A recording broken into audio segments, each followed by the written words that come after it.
hetke puiestee. Räägi enda hommikust, kuidas su hommik läks? Minu hommik oli täpselt see, et ma suutsin kell 10 nagu üles ärgata, ma olin nagu wow, ülitubli on, sest et saad selle mul läks uuest aastast, no niimoodi lappa mu režiim, ma vanasti on ikkagi see inimene, kes 11 oli just voodis, 9 hommikul ärkvel, siuke rahulik. Nüüd ma olen siuke 1-2 magama, äkki olen kell 11 inimene. Ja siis ma olin suutnud meie jaoks tänaseks panna ka 11 äratuse, selle mõttega, et 12 või siis 12-14 sa oled üks ju kohal, võtad mind peale ja siis kell 10 ma käin vetsus mingi oh my god, ma olen ärkel, heidan voodisse pikali äratus, kell heliseb kell 11, ma ütlesin, no nii, okei, nüüd ma olin magama ja siis ma olin kuidagi üle maganud ja ma olin täiega zombi. Ja siis ma issin maha ja hakkasin juukseid omal lõikama, sellepärast nädal aega mööda läinud ja siis mul oli kuidagi veits turrine ja siis ma mingi lõikasin seal, vaatasin kelle, mõtlesin, et ei, ma jõuan küll, läksin pesin juuksed ära, tegin mingi näo asju ja siis nagu läks natuke aega mööda, siis ma vaatan telefoni ja sa olid kirjutanud mulle nagu 5 minutit tagasi, et sa oled siin ja ma olin lihtsalt hommiku, ma antasin mingi no nii, nüüd läks nii. Ja siis ma kirjutasin, et nii ma tegin väga kiiresti, ma mingi väga kiiresti põhimõtteliselt föönitasin teise käega mingi kapist, otsisin asju, panin riided selga ja lihtsalt lendasin põhimõtteliselt majast välja ja see oli minu hommik. Sul tuli väga hästi välja see siis, kui sa said nagu multitasking nii... No multitasking, aga see, et sa nagu nii käbe sealt välja jõudsid. Tead, see tuleb mul sellest, et kunagi kui ma keskkoolis käisin, siis bussi peatus minu külas, ma elasin sellises väikses külas Viimsis metsa vahel, kus käis nagu üks buss iga paari tunni tagant. Hommikune buss läks täpselt minu aia tagant, mis tõttu mina ärkasin 10 minutit enne bussi väljaminekut alati ülesse. Ma ei olnud see inimene, kes võttis nagu ma ärkan tund aega varem üles, joon kohvi, söön, journaling, ma olin mingi nope, 10 minutit enne, full kaos 10 minutit ja issand, kuidas ma käisin seda kaost. Mulle meeldib sellised viimased käsid, mulle meeldib, kui mul lihtsalt läheb järjest tõk, et mul on nagu kuidagi planeeritud, et ma ei pea ootama midagi. Ja sellepärast ka ma väga tihti jään hiljaks kohtadesse, et mul on mingisugune teema sellega, ma lõpin, mida see teema tahab mulle öelda. Huvitav, kas see on minu naturaalne eluviis või äkki ma peaks nagu hullult õppima siit midagi, siiani lihtsalt ei ole kõrvetada veel täiesti saanud. Aga see tõttu ka mul kuidagi on sisse jäänud siuke, et ma väga kiiresti oskan väga tõhusalt asju teha. Sul konflikte pole sellega tekkinud? Ei. Et sa hilined? Ei. Võetakse hästi vastu seda? Jaa. Mul on isegi olukorrad, kus ma võin hilineda 20 minutit ja mulle kirjutatakse mingi 5 minutit juba nagu taale 5 minutit üle aja läinud. Kuuleme hilineme pool tundi, et teeme natuke hiljem. Ma olen seal lihtsalt mingi, see on täiesti okei. Ja kuidagi universum väga hoolitseb mu eest nende hilinemistega, et siin on 2 võimalust. Mul on kas inimene, kes on väga chill ja või siis lihtsalt kuidagi need asjad lükkuvad edasi. Ma ükskord pidin olema ETV-s tegelikult ja ma unustasin ära selle. Ja siis mul helistati, et kus ma olen. Ja siis ma olen mingi mis mõttes, kus ma olen? Ja sa oli mingi, et peaks nagu siin olema. Ja siis ma olin mingi, ma hilinen natuke, mis täiesti okei. Meil juhtuski, et see tüüp läks seal üle aja, me oleme tund aega lükkunud ja ma olen lihtsalt nagu mingi, kui tore. Ehk siis mingil määral nagu hoolitsetakse, pluss ma üldjuhul ma ei hiline meelega. Ma üritan jõuda õigeks ajaks ja selle tõttu, kui ma hiljem ikkagi annan teada inimestele, ma vabandan, sest et ma tean, et see on teise inimese üks väga ebamugav, kui ma hilinen, mis tõttu ma ei tee rõõmuga sellist asja, küll aga ma ei tunne pinget sellest. Võib-olla see on nagu hea, et sa oled sellises voolavuses. Et vahel me tahame nagu kindlalt panna, et tavai sellel kellaajal, aga äkki peab nagu nihkuma täpselt tund aega. Perekonnale kindlasti ei meeldi, et see kui 3 inimest on ukse peal ja siis on ikka kusagil üleval vetsus mingi ja lihtsalt mingi ma kohe tulen. Fööniga kuskil. Ja see oli minu hommik, kuidas sinu hommik oli? Mul oli hästi huvitav hommik. Mul oli ka väga vähe und, sest ma sain kella 3 magama. Mul on viimasel ajal olnud ärevus ja siuke paanika. Mingi asi, millega ma siis tegelen ja see on röövinud siis une kvaliteedi ära. Just mingil põhjusel need kõik asjad tahavad just ööhämaruses ellu ärgata. Muidugi. Ja siis mul on näinud välja viimased õhtud tihti siuksed, kus ma vaatan mingit podcasti ja siis lõpuks lihtsalt vajun ära. Väsitad ära ühe sõnaga. Ei jäta oma meele jaoks ruumi. Jep. Aga see on nagu mingi siuke coping mehhanism. Ma ei tea, kuidas eesti keeles see olla võib. Hakkama saamise mehhanism. Selles suhtes, et ma saan aru sellest, mul on endal olnud ka julmad paanikhood üle aasta, et kiirabi kutsuti kohale ja oksendamiseni välja, et ma saan aru sellest. Ja just coping mekanismid on väga huvitavad asjad, sest et täpselt sa üritad kaitsta end. Ja et see on nagu mingi vahend, millega hakkama saada. Ja sa kasutad seda täpselt nii kaua, kuni seda ei ole enam vaja. Jaa, absoluutselt. Aga see on midagi uut, sest mul oli nagu ilus unegraafik aastaid. ja siis nüüd olla sellises kohas ja võtta see vastu. Nagu päris, jah. Kunagi üks naine Margit Härma ütles mulle minu enda paanikahoogude kohta, et need on kingitus. Absoluutselt. Kõige rõvedam kingitus maailmas, aga paanikahoog on lihtsalt su keha väga ekstreemselt hakkab sulle ütlema, et midagi ei sobi sulle. Midagi on sinuga nii kooskõlast väljas, et sa oled jõudnud punkti, kus sinu ajul tekib surmahirm. Et seda saab vaadelda, seda saab küsitleda, kui sa oled, aga see võtab lihtsalt hästi palju, mis võtab meeletult palju julgust, et lihtsalt ladesta paanika sisse, sest et paanika on ju meeletu surmahirm, sa oled veendunud, et sind järgnevate sekundi jooksul sind ei ole enam. Aga see on hästi põnev, kuidas siukene asi saab meie sees tekkida. Jaa, see on tegelikult paanikahoog on ju keemiline reaktsioon, põletikuline reaktsioon meie ajus. See on füüsilisel tasemel meil, see ei ole ainult, kui ärevusena võime öelda, vaata veel, et see on võib-olla mingil määral mentaalne, et see on hingamine asjad, siis paanikahoog, see on juba nagu keemiline protsess. Selles suhtes on nagu väga huvitav. See on isegi asi, millest ma ei ole isegi nii palju uurinud, mis on naljakas, päris pikalt oli, eks ju. Aga minul läks õnneks, mina sain lahti. Sellega nagu vedasin, et ma ütlen sulle, et jõudu sulle sellega, see ei ole lihtne. Aga see, et sul see on, tähendab, et sa oled piisavalt tugev, et hakkama saada sellega. Ja mu teekond hakkaski 7 aastat tagasi paanikaga. Ja siis nüüd ta on olnud vaid tükk aega. Aga hakkas jälle pihta. Aga seal on nii palju õpetusi. Ja see on nagu nii suur inspiratsioon ka. Muidugi. Et sellest nagu toorest kohast jagada teistega midagi on hästi põnev. Plus paanika valuga on alati see tore asi, et nii kaua, kui meil on mingid probleemid, on kusagil mattunud, vaata. Nii kaua me ei saa midagi teha. Aga kui see on sul seal pealispinnas, saad kinni haarata sellest. Ja ta tuleb välja. Ma olen küll loonud selle idee, et tavai, et see on nagu sa ütlesid, kingitus. Hästi koleda ja hästi pakitud kingitus. Jah, see on see kingitus, mis su perekond annab sulle, kui nad mitte midagi muud kinkida ei oska, siis sa oled natuke pettunud, aga pead naeratama ka, et aitäh selle eest. Ja. Mingid koledad, jõulusokid. Ei, jõulusokid on väga tore kingitus, don't come at me. No, I don't feel that. Jaa. Ja igatahes, nagu ma ei jõudnud isegi enda hommiku juurde. Põhimõtteliselt ma ärkasin ülesse, olin pisut väsinud, aga samal ajal väga elevil, et me saame sinuga selle vestluse teha. Ja siis Tallinnasse sõites minu sees tekkisid väga ilusad emotsioonid. Ma usun, et selle nädala kõige siis eufoorilisemad, kirkamad hetked selles võtmes, et väga hea oli olla. See on hea kuulda. Ja lootusrikas. Ja sul on hästi põnev energia, mis ma juba tean, et siin nagu nii nagu füüsiliselt kui ka hästi nagu peenel tasandil muutused toimuvad ja siis ma olen huvitatud, kuhu see viib. Sama, ma ei ole, nagu vaata, kuna me täna vist mõtlesime, et me võtame mingi spirituaalsed teemad ja siuke vaimsus ja kõik see teema, see ei ole teema, millest ma olen väga avalikult rääkinud. See on meeletult suur osa mu elust, nagu ma ütleks nagu väga, väga suur osa minu elust. Ja ma lihtsalt kuidagi olen hoidnud sellest rääkimast ja ma ei tea, miks. Ja nüüd viimasel ajal see tuleb üha rohkem ja rohkem esile, et mind pannakse olukordades, kus ma olen mingi peal isegi nii-öelda sunnitud. Või tegelikult midagi pole sunnitud, ma olen võtnud vastu otsuse selle hetkel, et ma teen seda.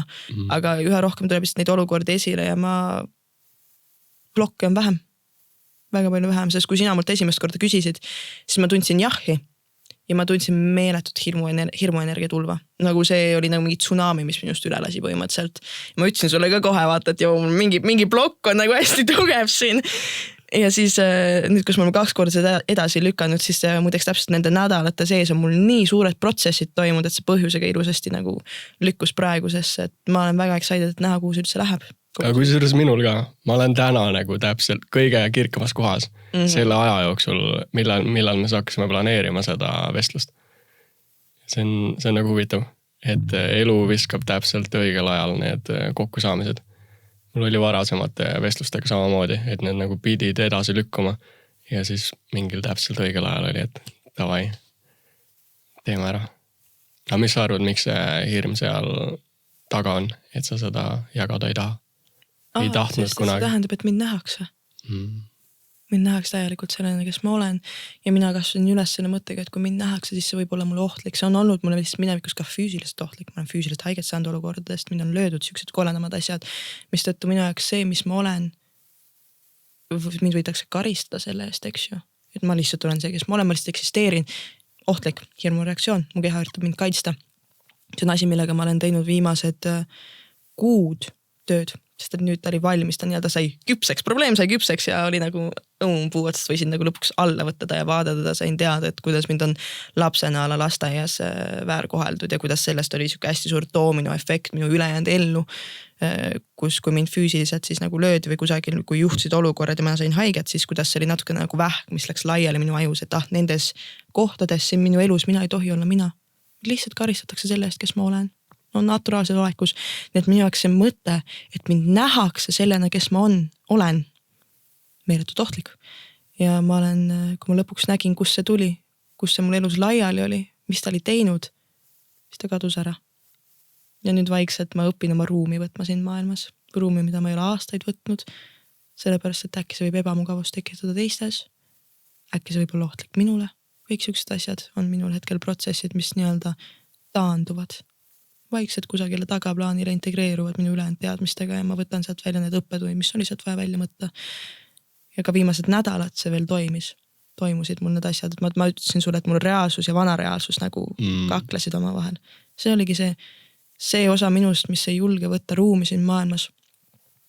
Ja see osa minust, mis teab, et ruumi võtmine on minu nii-öelda my right, eks ju mingil määral. Nad lihtsalt täiega, ma ei oma veel väit kokku. See on midagi hästi ebaloogilist ja absurdset, kuid samas midagi, millega me kõik tegeleme. Absoluutselt. Et meie sees on midagi, mis me tahaksime tegelikult olla, aga me ei ole see, kuna me kardame, et teised ei võta meid siis vastu sellisena. Muidugi meil oli eriti vaata noores peast lapsena, kus keegi ei ole meid veel õpetanud. Kuidas võib-olla emotsioone tajuda, kus valuga ümber käia, eriti kui meil on näiteks vanemad või tuttavad, kes ise ei ole endaski veel neid haavu ära ravinud ja need ju kanduvad meile üle ja lapsena need kinnistuvad meil hästi tugevasti, et mina olin see inimene, kes lapsena meeletult haiget erinevatest olukordadest, füüsiliselt, mentaalselt, seal oli igasuguseid asju, mu perekond oli väga tore, seal ei ole midagi, kõikigist teised olukorrad, teised kohad ja need olid kinnistunud mul nii tugevasti, et mul oli mälestusi, mis mu aju oli ära peitnud minu eest, millele ma isegi ei saanud ligi, ei psühholoogidega, energiatööga, mul olid siuksed plokid ees, et mul ei näidatud koledaid mälestusi. Ja kui ma need koledad mälestused kätte sain, see oli meil meeletult rõve, aga see oli nagu tuumaplahvatus, mis lainena käis üle kogu minu teadvusest. Et ma nagu sain hakata lahti harutama kogu seda teemat. Aga kuidas sa tajud seda, et sa oled nüüd ligi pääsenud mingile vanale plokile, mälestusele, mis sind praegu takistab edasi kasvamast? Kas see tuleb tunnetena? Mul tuli see pildina, nii et mina näen asju väga palju pilt, kui ma teen tööd inimestena, mina näen pilte sinu elust, ma näen siukseid asju, mul on seda poolt hästi palju, siuke hästi visuaalne on kõik. Ja esimene kord, kui ma peaks seda piltina kirjeldama, kuidas üks inimene juhtis mind läbi minu alateadvuse koos minuga, siis see oli natuke nagu uste süsteem minu jaoks. Ja siis ma nagu nägin ühte nagu mälestust ja ma mäletan, ma ütlesin ka selle inimesele, et täitsa veks, no jaa, ma saan aru, mind nagu lüüakse siin, aga nagu üldse ei saa aru, ma ei näe, kes see on, ma ei saa aru, kus ma olen, aga mul on üks emotsioon oli küll seal, siuke mõte. See inimene pidi mind kaitsma. See inimene pidi hoolitsema minu eest. See, kes sind lõi. Ja ma sain nagu väga haiget sellest, mis siin toimub. Ja see on väga loeng, mul on eluaeg olnud probleem sellega, et ma ei usalda inimesi. Ja mingid siuksed sürrasjad. Ja siis ma ei saanud ligi ja siis ma ütlesin talle ka, kuule mul reaalselt aju hakkab lõhkama, siuke tunne on. Ja see on kaitsemekanism, minu aju sellel hetkel ei olnud isegi valmis mulle näitama seda, ma mõtlen inimese, kellel on split personality disorderid, sul tekib 2 erinevat isiksust oma aju siukestes asjast, mul siukest asja ei olnud küll, aga sein oli ees. Ja see oli mitu kuud hiljem, kus ma üks õhtu kanaldasin, mis tähendab, et ma lihtsalt istusin ja ma tegin tööd tegelikult 2 oma sõbrannaga, kanaldasin nende jaoks informatsiooni ja üks, et ma kadusin ära natukese ajaks, siis niimoodi kirjeldavad, et ma lihtsalt olin kusagil nagu mingi nokkis põhimõtteliselt, lihtsalt vaatasin ülesse, võin tõdeda, et kuule, see on nagu täiesti kainelt, see on lihtsalt see, kuidas minu need võimed töötavad. Ja ma olin nagu lasteaias. Ma mõtlesin, mis siin toimub ja siis ma nägin seda, mis seal hakkas toimuma. Ma ei lähe detailidesse, sest see on väga isiklik minule ja tegelikult see ei ole ka loo jaoks oluline. Aga ma äkitselt nägin pilte ja minu protsessid toimuvad väga kiiresti. See on lihtsalt üks iseloomu omadus, mis minul on. Ja kui ma teen tööd inimestega, see on ka midagi, mis ma nagu annan edasi selle inimesele, et ma kiirendan mingeid asju, et me saame aru ja teeme asju. Ja siis mul hakkaski käima, et see pilt käis ära ja siis ma nägin, mis oli selle vorm, milline see välja nägi, see muster, mis minusse kinnistus, mina olen mina, mind karistatakse selle eest. Ma nägin ära, kuidas see ära kinnistus. Siis ma nägin ära, kuidas ta peaaegu nagu tead küll nagu närvine tühendus, mis meil ajus on, see oli nagu siuke pilt, kus ta läks ühte mälestusse ja teisse mälestusse ja kolmandasse ja neljandasse ja kuidas ta läks mindi laiali tervesse minu ellu.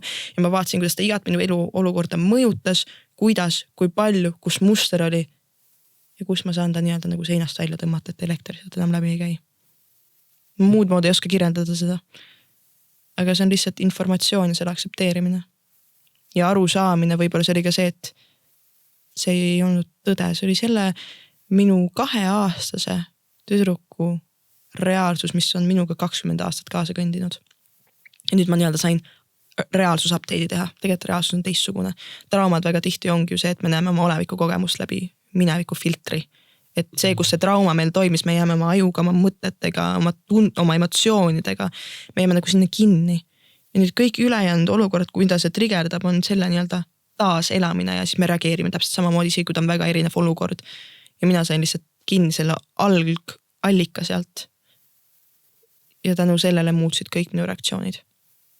Aga kas sul oli siis valik ka, et okei, ma näen seda olukorda praegult ja nüüd ma tean, et kui ma lähen siit edasi, siis ma põhimõtteliselt kogen siin need halvad tunded uuesti läbi või see kuidagi lahustus iseenesest? Mul juba väga pikalt ei ole hirmu valu ees, ei füüsilise valu ees ega mentaalse valu ees. Ma olen, võib öelda, et I've been lucky, et ma olen suutnud väga suurtes kogudes seda taluda korraga. Ja tänu sellele, mida see on teinud, on see, et kui mul tekivad sellised olukorrad ette, mul ei teki seda hirmu lihtsalt enam. Mul isegi ei tekinud küsimust, kas ma tahan sinna sisse minna, siis minu jaoks sellel hetkel juba nüüdseks ma võin öelda, et see on automaatne. Minevikus mul on olnud olukordi, kus ma olen pidanud küsima enda käest, kas ma tahan, kas ma olen valmis, kas ma olen suuteline. Nüüd see tekkis väga automaatselt, et ma lihtsalt läksin sisse, lihtsalt kogesin läbi ja oli. Et see ei hirmutanud mind endal. Pigem mul oli isegi meeletu süke hea tunne, et ma sain kinni asjast, mis on tegelikult mõjutanud suuresti minu elu, kogu minu elu vältel. Et isegi süke väike asi nagu hääleäraga, mul ju häälepaelad laksid töötamas, sest mis asi on minu jaoks laulmine ja rääkimine on piik eneseväljendus. Aga mind ju karistati eneseväljenduse eest. Ma rääksin, mul läks nii kaugel, et kõik see, mis minu peas oli, nagu läks mul füüsiliselt kehasse, minu häälepaelad lakkasid töötamast. Ja nüüd nad ilusasti toimivad jälle, kui ma sain õigest asjast aru, peaaegu päeva pealt. On füüsiliselt asi korras. Nüüd küll ma hakkan ümber õppima laulmist, aga füüsiliselt asi toimib. Sellepärast, et ma saan aru, et tegelikult ma võin olla mina. Ruumi võtmine on muidugi harjutamine. See on mingil määral vanad mustrid tahavad kogu aeg sisse sõita. Ikka ja jälle ma tahaks minna sellesse people please'imisse tagasi, et ma ei ütle oma arvamust, ma teen kõike teistele, ma ei võta oma ruumi, ei seisa enda ees, see võib ebamugavust tekitada, ei sära liiga palju, see võib ebamugavust tekitada. Ja siis pärast seda hakkas siuke päris aktiivne, siuke teadlik uute valikute tegemine.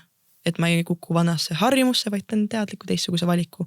Ja nüüd alles on saanud nendest teistsugustest valikutest minu need default valikud, eks need põhivalikud, mida ma nüüd kogu aeg teen. Et neid peab sisse harjutama? Muidugi. Kõik on lihas.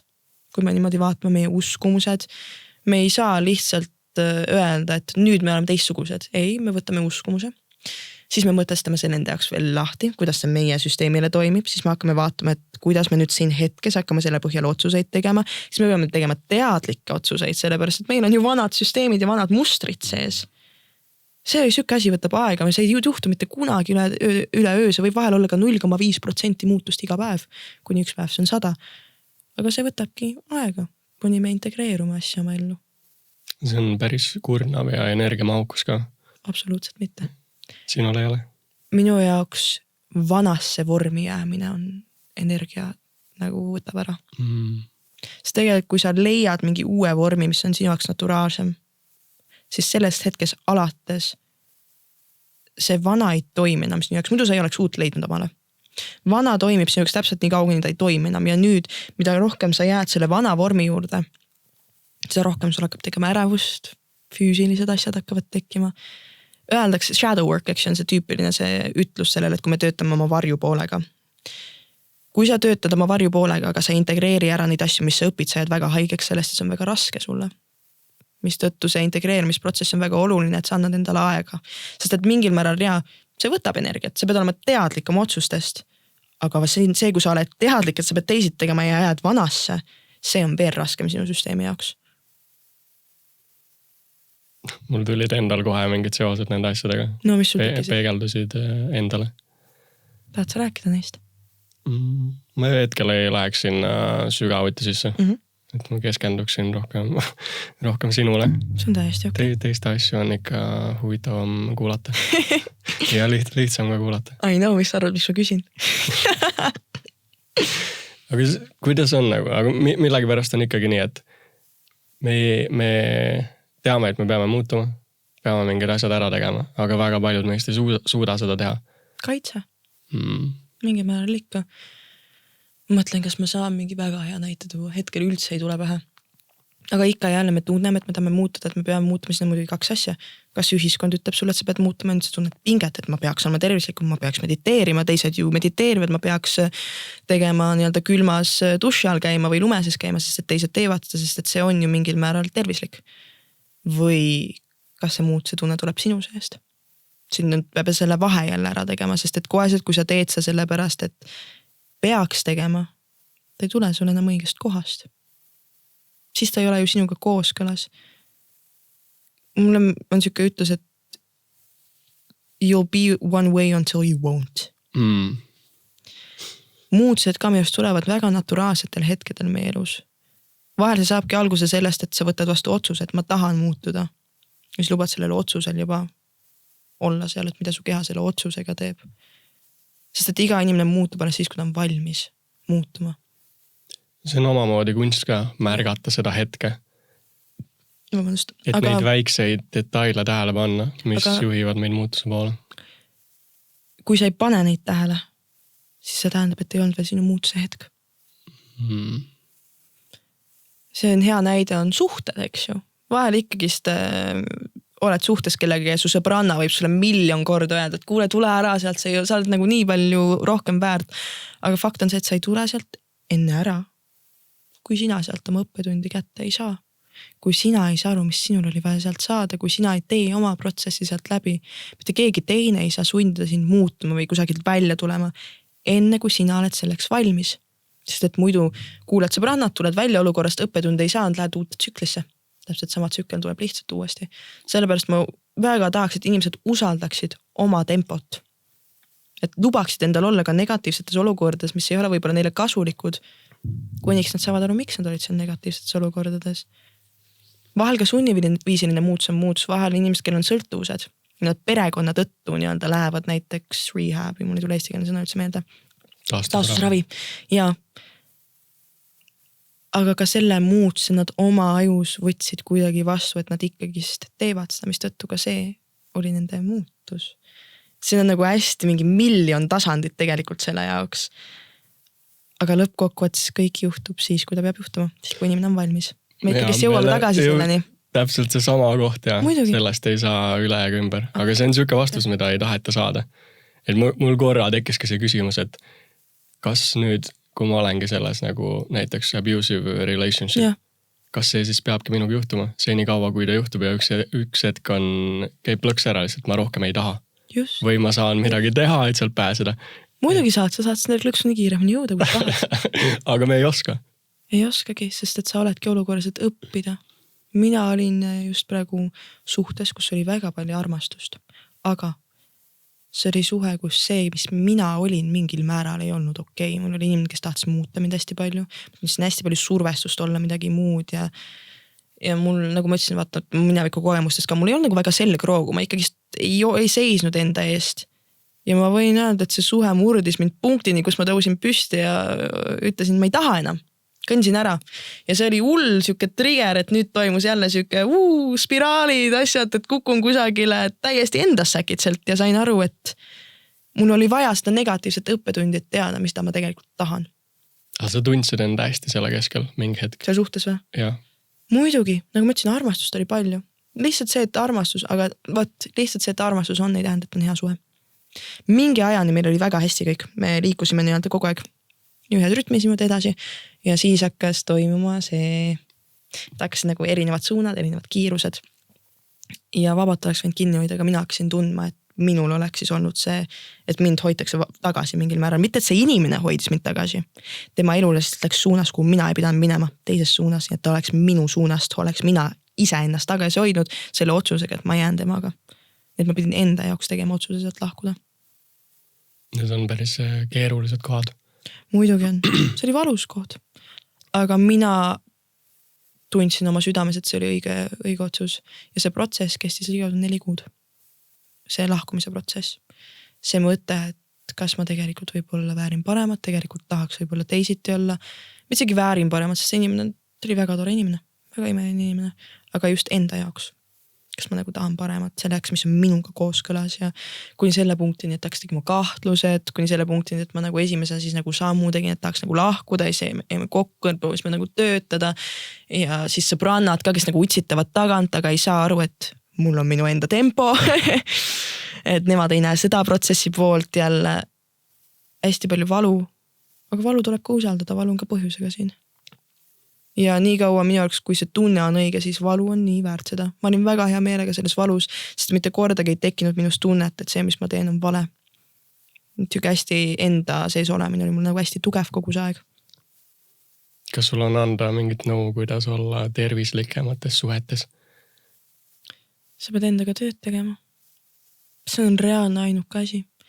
Sellepärast, et nii kaua, kuni sina istud nii-öelda enda mõtetega kohas, kus näiteks sa võib-olla arvad, et sa ei vääri kõige paremat, see võib tulla sul ühest traumast, mis sul võib-olla parima sõbraga oli, kui sa olid 6-aastane, eks ju. Tekkis mingi alaväärsusteema seal. Nüüd sa käid edasi selle mõttega ja nii-öelda otsid inimest, kes paneks sind tundma, et sa oled nagu worth it. Siis üldjuhul sa tõmbad ligi inimest, kes on partneriga, keda ta ei pea väärtustama, vaata. Või nagu see on siuke nagu tsükkel. Praegu ma ei tea, kas see oli kõige parem näide, aga see oli mingi näide. Et see, mis sa usud, et sa oled, sa tõmbadki ligi oma partneri, kes tõmbab siukest partnerit ligi. Kui sa oled... Siis sa saad tegelikult täiesti vastupidise asja, mida sa soovid. Lõppkokkuvõttes ongi see, et iga inimene on võimeline armastama teist inimest selle tasemeni, kus tema iseennast eks ju armastab. Nii et kui sina õpid iseennast armastama, nii palju, kui see on võimalik või iseennast aksepteerimine, nagu me täna just otsa räägime, see armastuse aksepteerimise vahe, siis lamp läks välja. Tahad sa selle sisse panna? Võiksime panna. Mu kõige suurem hirm on, et ükskord mul lihtsalt üks käsi ei lindista. Mul on olnud sükest olukorda. Tegelikult? Ja on küll. Ma mõtle, kui sa kuskil ETV-s nagu töötad. Ja siis sa unustad mingi nuppu vajutama. 10 minti on lihtsalt siukene see sahisev ekraan seal ees. Jaa. Mul on olnud laumisega stuudios vaata lindistada ja tuleb nagu kõige parem asi üldse. Äkki mingi ja mitte midagi ei jäänud peale ja nii on.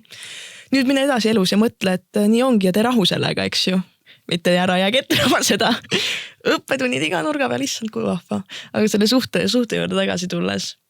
Ja endaga tegelemine on see. Minul on praegust uus suhe, mis on nii tervislik, et mina ei ole harjunud sellega. Sellepärast, et minul oli vanema emapoolne tegelikult siuke muster noorena eriti, kus mina ei tundnud väga palju armastust oma emalt. See ei tähenda, et ta mind ei armastanud, armastas mind meeletult hästi. Aga minu aju nagu ei osanud nagu vastu võtta seda tema keeles, meie keeled olid erinevad. Mistõttu mina kogu aeg tundsin, et ma pidin tõestama ennast. Minu eelmine partner, mina püüdsin kinni mustri üks päev. Täitsa pekkis. See on ema muster. Ma olen partneriga, kellele ma pean tõestama kogu aeg. Ma tunnen, et ma pean tõestama, ta paneb mind olukordadesse, kus ma pean enda character isegi tõestama, eks ju. Kõik siuksed asjad, nagu neid tuli ette. Ja saatsi, kui ma selle kinni püüdsin, siis suhe hakkas lagunema. Sest et mina sain suhteõppetunni põhimõtteliselt kätte. Ja siis ma jäin edasi sinna pikemaks ajaks, et ma nii-öelda overstayed my welcome ja siis hakkas asi päris palju lappama minema. Ja ma sain selle õppetunnised kätte ja siis pärast seda suhet ma kirjutasin välja omale nii-öelda unistuste mehe. Nagu üks siuke manifesting. Aga ma ei kirjeldanud seda meest. Ma kirjeldasin neid tundeid. Ma kirjeldasin seda, et ma kirjutasin nagu aitäh vormis kirja. Siuke 5 lehekülge pikk kiri. Aitäh, et sa austad mind nii palju. Aitäh, et sa võtad mind sellisena iga päev, nagu ma olen. See on täiesti crazy, et sa oled terve elu tahtnud siukest naist, nagu mina olen. Ma ei kirjutanud seda selles vormis, et ma tahan seda meest. Ma kirjutasin seda selles vormis, et ma leidsin mehe, kes on aastaid tahtnud täpselt seda, kes mina olen. Ehk siis selle asemel, et to manifest a man, I manifested a man who had been manifesting me. Mul kuidagi selle eelmise suhtega käis mingi nõks ära, kus ma sain aru, et ideaalset inimest ei eksisteeri, lihtsalt eksisteerib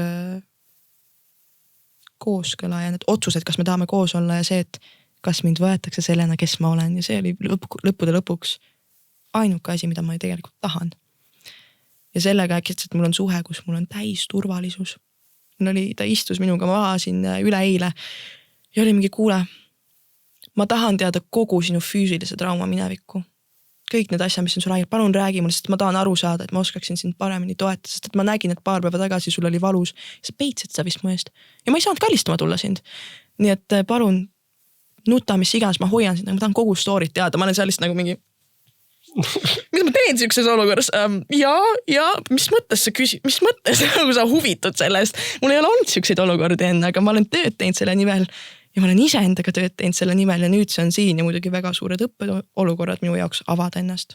Olla olukorras, kus mul on containment, on perfektne, mulle antakse turvatunne ja ma saan jälle uusi külgi endast avastada, aga selle jaoks ma pidin läbima selle asja, mida ma ei tahtnud.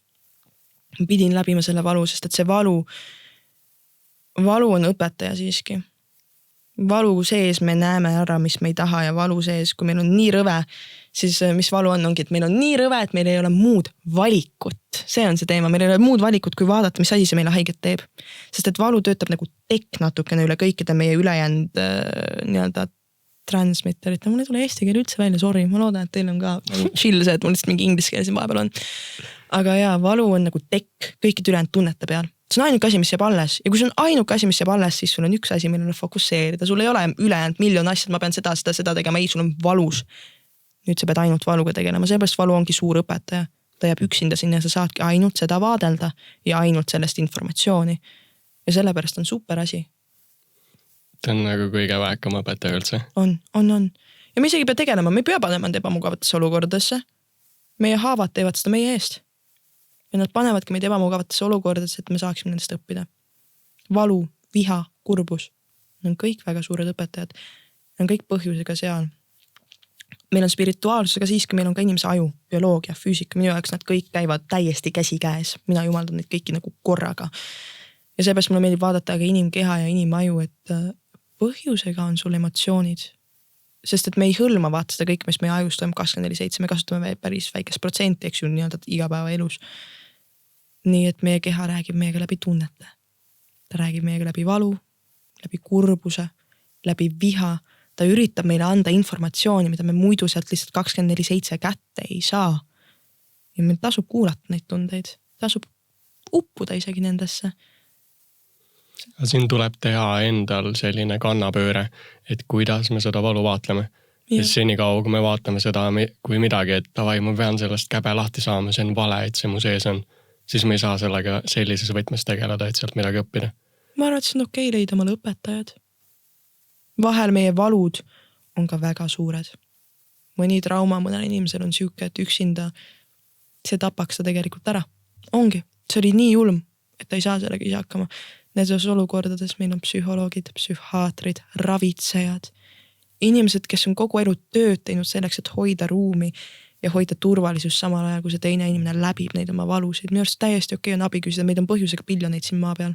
Me ei ole mõeldud üksinda asju läbima. Mingid asjad me läbime üksinda, mingid asjad me läbime toega ja see on täiesti okei otsida tuge, kui sul on vaja seda. Minul olid erinevad õpetajad. Ka mina kasvasin üles sellega, et valu on halb, mis tõttu siis 6 aastat järjest, vanusest 16, ma oksendasin iga päev, panin valudest pildi tasku, ei saanud süüa, veetsin tunda voodis, kaotasin kaalu, seal on südamega jaunus, seal on hästi palju asju. Ma olin olukorras, kus oli hästi palju valu. Nii et minu jaoks valu oli minu õpetaja. Ma olin konstantses valus selle punktini, kus ma pidin õppima, kuidas alistuda sellele, sest et ma muud moodi ei saanud edasi elada ju.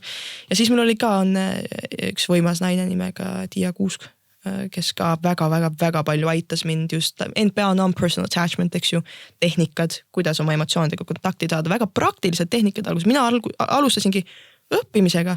Nii, see on tunne. Nüüd ma lähen sinna tunde sisse. Nüüd ma ütlen täpselt need sõnad, sest et minul ei olnud sõnavara, et tunnetega hakkama saada. Ja ma tegin seda aastaid, kuni nüüd see on hingamine. Nüüd ma tunnen emotsiooni, ma võin murdsekundiga sinna sisse ära kaduda, vaadata, mis seal on. Mul just oli olukord, kus ma rääkisin sõbrannaga. Avastasin, et mul tekkis alaväärsuskompleks temaga rääkides, lahendasin seda, tulin välja, hakkasin talle rääkima, et ma tegin seda, ta lihtsalt vaatas müts. ja see juhtus sul selle 1 minuti jooksul praegu, ma olin mingi, jaa, aga ongi, see on harjutamine. See on hästi palju harjutamist. See võttis alguses tunde, päevi, et saada kontakti mingisuguse emotsiooniga nüüd see võtab murdsekundi. Ma ütlengi, et julge harjutada inimestele, kes üritavad seda teha, ärge arvake, et te peate kohe hakkama saama. Absoluutselt mitte, me kukume läbi 1,000,000 korda vahel, enne kui me hakkama saame, läbi kukkumine on nii vahva asi, me õpime jälle juurde. Aga lase edasi, õpi, kuula, tee neid vigu ja üks päev see tuleb sul välja. See enda tundma õppimine on nii ilus protsess. Jaa, on küll. Alguses nii rõve, istud, kuidas me kardame, mine pekki, kui halb see alguses on. Sest et me näeme asju, no see on see vastutuse võtmine jälle, eks ju. Me näeme, et meie nagu oleme viinud end siia. Meie oleme teinud neid otsuseid, meie oleme pannud enda olukordades, kus meil on valus. Minu enese vihkamine oli vahepeal väga kõrge, kui ma sain aru, et mina olin kogu aeg süüdistanud teisi inimesi, et nad teevad mulle haiget ja asju, mis on ikkagist mingil määral, mingi osa on nende peal. Nemad tegid ka neid otsuseid. Aga mina pidin vaatama ennast, et mina lubasin olla omal nendes olukordades. Ja võt sealt tuli mul nii sügav enese vihkamine päris pikaks ajaks. Mina olin olukordades, mina ei seisnud enda eest, mina ei kõndinud minema. That's all on me. Aga see on alles siis, kui me suudame vaadata siukseid asju, et me hakkame nägema, kui palju võimu meil on. Ja alles siis me saame hakata teisi otsuseid tegema. Aga see alguse punkt, miks väga paljud inimesed kardavadki seda, on see, et sa tegelikult pead seisma silmitsi sellega, et sina oled end siia viinud. Ja meil on väga palju lihtsam süüdistada teisi inimesi. No, absoluutselt. Aga see on ka, et me nagu peame jõudma sinna kohta, kus see viimane kõrs murrab selle kaamli selja ära. Ja valu teeb seda. Mul on nagu veidikene kurb mõnikord vaadata inimesi, kes jäävad nagu siuksele vegeteerivale seisundile, et neil ei ole hea olla, aga neil ei ole ka piisavalt sitt olla. Ja ma arvan, et see on nagu tegelikult kõige halvem olukord, kus üldse viibida. Ma kutsun seda kukkumiseks. See, et sa oled kukkumises ja alles siis, kui sa lööd selle kõige madalama punkti, vaata. Nüüd sul on jalg maa all, et nagu jalg all maa lükkanud ülesse. Aga see vahepeal, see kukkumise ala seal, see, kus sa lihtsalt lõputult kukud, on väga lappes. Aga samas, see on nende inimeste õppetund. Mina näiteks, ma ei tunne enam seda, et mul on kahju sellest. Ma ei tunne seda absoluutselt, sest et ma tean, et nad kas tulevad sellest välja ilusasti, neil juhtub midagi ja nad saavad sealt õppetunni ja tulevad välja või neil ei juhtu ja nad miskipärast ei pea sealt veel välja tulema. Võib-olla nende valu on üldse kellegi teise õppetunni jaoks väga oluline ja ma lihtsalt olen hakanud väga sügavalt usaldama seda. Väga ilus. Hästi suur mõistmine kumab sellest läbi, et sa saad niimoodi olukorda vaadata. Aitäh. Aga huvitav on ka see, et vaata, kui me üks hetk need valud avastame enda sees ja näeme neid kõiki haavas enda sees, et kuidas nad said kõik sinna ära peita ennast. Et nagu see asi, millele me otsa vaatame, mõnikord on nii jõhker koll. Suur, niisugune rõvedik. Aga see on lihtsalt see. Aga kuidas ta sai peidus olla nagu? Sest et samamoodi nagu me oleme ülivõimsad, eks ju, me võime kõike kontrollida, kõike teha. See sama võimsus on meil kaitses. Me oleme sama võimsad kaitsed endal. Ja nii kaua, kuni see koll on peidus, see ongi lihtsalt sellepärast, et midagi sinu süsteemis ei hõlmaks seda veel. Ei saaks hakkama sellega. Vähemalt sinu aju, sinu meel, sinu mõistus, sinu hing, nad veel arvavad niimoodi, et veel ei ole aeg. Ja siis nad peidavad seda ülihästi. Ja sellepärast ka minu arust mitte keegi ei peaks tundma end halvasti, et nad ei leia üles oma probleeme ja oma valukohti veel. See ei pea. See lihtsalt tähendab seda, et sul on mingid teised asjad seal ees teha ja hetkel veel sinu keha lihtsalt hoolitseb selle eest, et kõik oleks sinuga hästi, et sa oleksid terve ja sa avastad need asjad alles siis, kui sa oled valmis selle jaoks, siis kui sa oled kas piisavalt õppetundi saanud või sul on mingi klikk käib ära kusagil ja sa saad aru mingitest asjadest ja siis sa lähed edasi. See on nagu matemaatika, sa õpid ühe valemi ja alles siis, kui sa õpid selle ühe valemi ära, siis sa saad hakata tegema mingit teist tehet, kus sa nüüd pead kasutama seda ja alles siis, kui sa selle ära õpid, siis sa saad minna kolmanda asja juurde, sest et see hõlmab neid eelmist 2 asja. Tooksingi siia sisse selle, et on okei olla selline, nagu sa parasjaga oled. Absoluutselt. Ja praegult tuleb seda, no mina olen ise ka üks süüdlane sellele, et jagame seda vaimset informatsiooni, tegelege endaga. Mul on hästi südamelähedane mediteerimine, vaikus, hingamised. Aga oluline on ka see, et kui sina tunned, et see ei ole sinul õige, siis ära tee seda. kui sa tahad minna iga nädalavahetus pidu panna ja see ei pane sind halvasti tundma, mine tee seda. See on vajalik sulle sellel hetkel. Et ei ole vaja siis, kui miski paneb sind hästi tundma, siis tasub seda teha. Pluss kõik need asjad saavad tasakaalus ka eksisteerida. Sa võid käia, minna, panna pidu, tantsida. Ma näiteks ei tarbi alkoholi, aga mulle meeldib väga pidutseda ja mulle meeldib lihtsalt kainelt tantsida kusagil laudade otsas. Ma võin nagu hullu panna, mulle meeldib see vabaks laskmine, see lihtsalt naermine, tantsimine, inimestega olema, see on elus olemine. Ja siis mulle meeldivad arvutimängud. Ma võin mängida mingi tõlistamismänge ja siis panna pausile, sest et mul tuleb arusaamine sellest, mis on reaalsus ja vastutuse võtmine. Ehk siis nagu nad ilusasti käivad meil käsi käes, lihtsalt tuleb usaldada oma protsessi. Aga samas seda ei tohi vabanduseks tuua. Näiteks vahel on see, et inimesed juba väga hästi teavad, et nad peaksid kusagilt välja tulema, aga siis nad ütlevad, et ma lihtsalt olen süüke või inimene saab teada oma traumast ja selle asemel, et tegelikult selle traumaga tehakse seda, et sellepärast ma nüüd olengi süüke. Siis tegelikult samas nüüd, kus ma mõtlen, siis võib-olla see on ka vajalik, sest et võib-olla see on ka nende jaoks õppetund, et nad peavad läbima selle, et jõuda üldse selleni, et sellest lahti saada, et midagi lahendada, nii et minu point ei ole tegelikult valid enam. Sorry, mul muutus praegu arvamus. Siin oli mitu kihti hetkel. Siin oli nii palju kihti. See on nagu oleneb, mis teadvuse seisundis sa seda vaatad. Just. Et kui sa lähed sinna tõesti kõrgele, siis selle kõik taandubki sellele, et is what it is. Jaa, taandub küll. Aga kui me toome seda natukene madalamale, hakkame harutama. Et kui me oleme ikkagi need indiviidid ja egod, kes arvavad, et kontrollivad, et nemad saaksid kasulikku informatsiooni. Et see impulss, kui keegi praegu seda kuulab, et tema saaks selle impulsi, siis meil on vaja rääkida sellisel tasandil, et sina saad teha. Jaa. Hingamispaus. Mis see viimane asi oli, mida sa ütlesid? See mõte, millest see tasakaalus võib olla spirituaalsus ja elu nautimine. Sellest me rääkisime. See, et mõni meil tunnebki, et ta tahabki pidutseda mingi aeg vaata. Ju siis see on väga oluline. Okei. See vabanduste toomine. Jaa. Et näiteks mina siis olen pigem olnud see introvertne inimene ja nüüd mul on hästi hea tuua vabandus, et ma ei pea end kunagi panema olukorda, kus ma tunnen end suheldes ebamugavalt tänu sellele, et ma olen introvert. Miks see vabanduse toomine on, sa lihtsalt tead ennast, sa tead, kus su energia toimib ja sa ei pane end olukordadesse, kus sul on halb. Ja aga sellega ma võin tekitada koha, kus ma ei pane end kunagi uude situatsiooni, kus ma ei saa kunagi uut kogemust. Et näiteks isegi see, et ma täna siin sinuga viibin, mul on hästi lihtne tuua see, et okei, mina olen introvert, ma ei pea seda tegema. Aga sa ei too seda ju, ma ei pea sind siia kutsuma. Aga osad inimesed teevad seda. Et sa lood sellega kaitse, kuna sa näed enda juures mingit külge. See on vastutus, millest me räägime praegu. Sa ei taha vastutust võtta. Nii et sa ei lähe olukordades, mis on ebamugavad, nii et sa tood vabandusi. Vabandused on kõik vastutus, see, et ma ei võta vastutust. Ehk siis kui sina ütled mulle, et sa ei lähe uude olukorda, sest et ma olen introvert, siis nüüd sa paned sellele, et ma olen introvert, mitte sellele, et ma lihtsalt tegin otsus, et ma ei lähe uude olukorda. Aga seal on, ma näen, et ikkagi neid asju saab nagu kasvatada ka. Muidugi saab, ilusasti. Aga siis sa pead võib-olla paar korda läbima seda protsessi, kus sa süüdistad midagi muud, nagu leiad vabandusi ja midagi äratab üles sind sellest. Kas midagi juhtub? Sinu sees mingi mõte muutub. Ja sa tuled sellest välja. Usalda protsessi. Aga käest vabanduste toomine ongi see, et meil ei meeldi võtta vastutust eriti inimestena. Sest et kui me võtame vastutust, siis see tähendab, et me peame ka vastutama nende negatiivsete asjade eest ja siis me ei saa enam tuua vabandusi.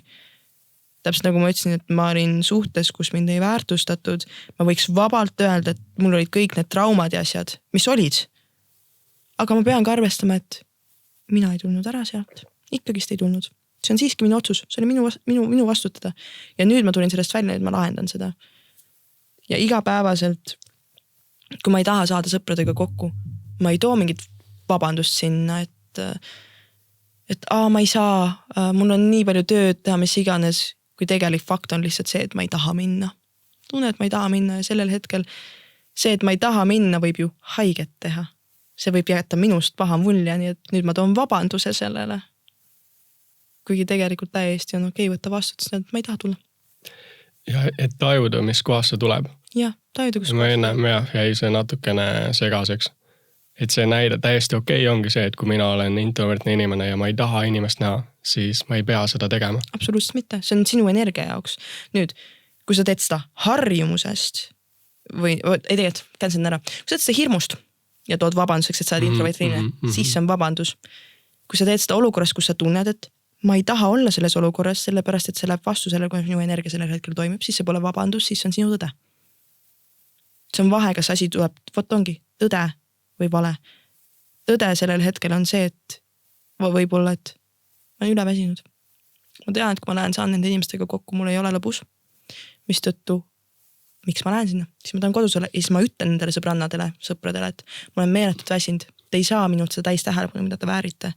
Vabandus on see, et ma nüüd ei julge öelda, ma ei julge öelda, et ma olen väsinud, nii et ma ütlen, mul on hästi palju tööd vaja teha. Nüüd ma valetama tõin mingi vabanduse.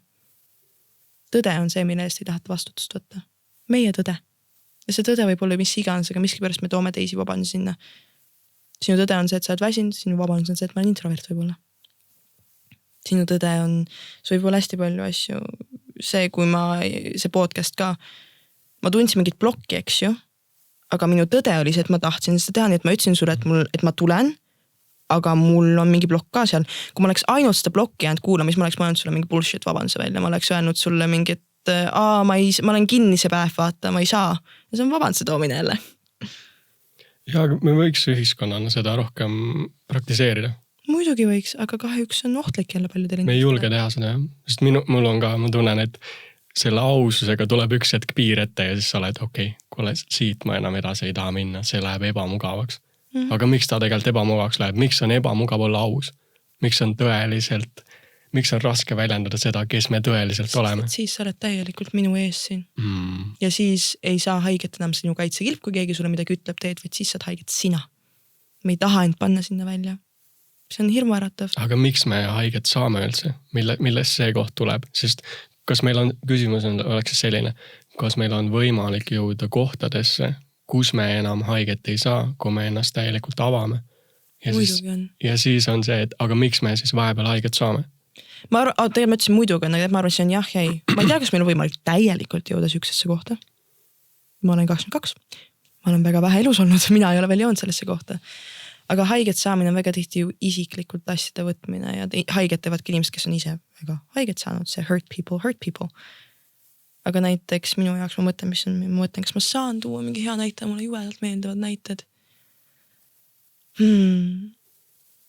Minu jaoks võib olla siuke füüsiline treening ja nagu keha image veits mingi touchy subject, lihtsalt sellepärast ma olin nii haige, et ma ei saanud trenni teha. Ja minul oli mingisugune hirm alati, et äkki inimesed arvavad, et ma olen lihtsalt lais, sest et nad ju ei näe, mis minu sees toimub.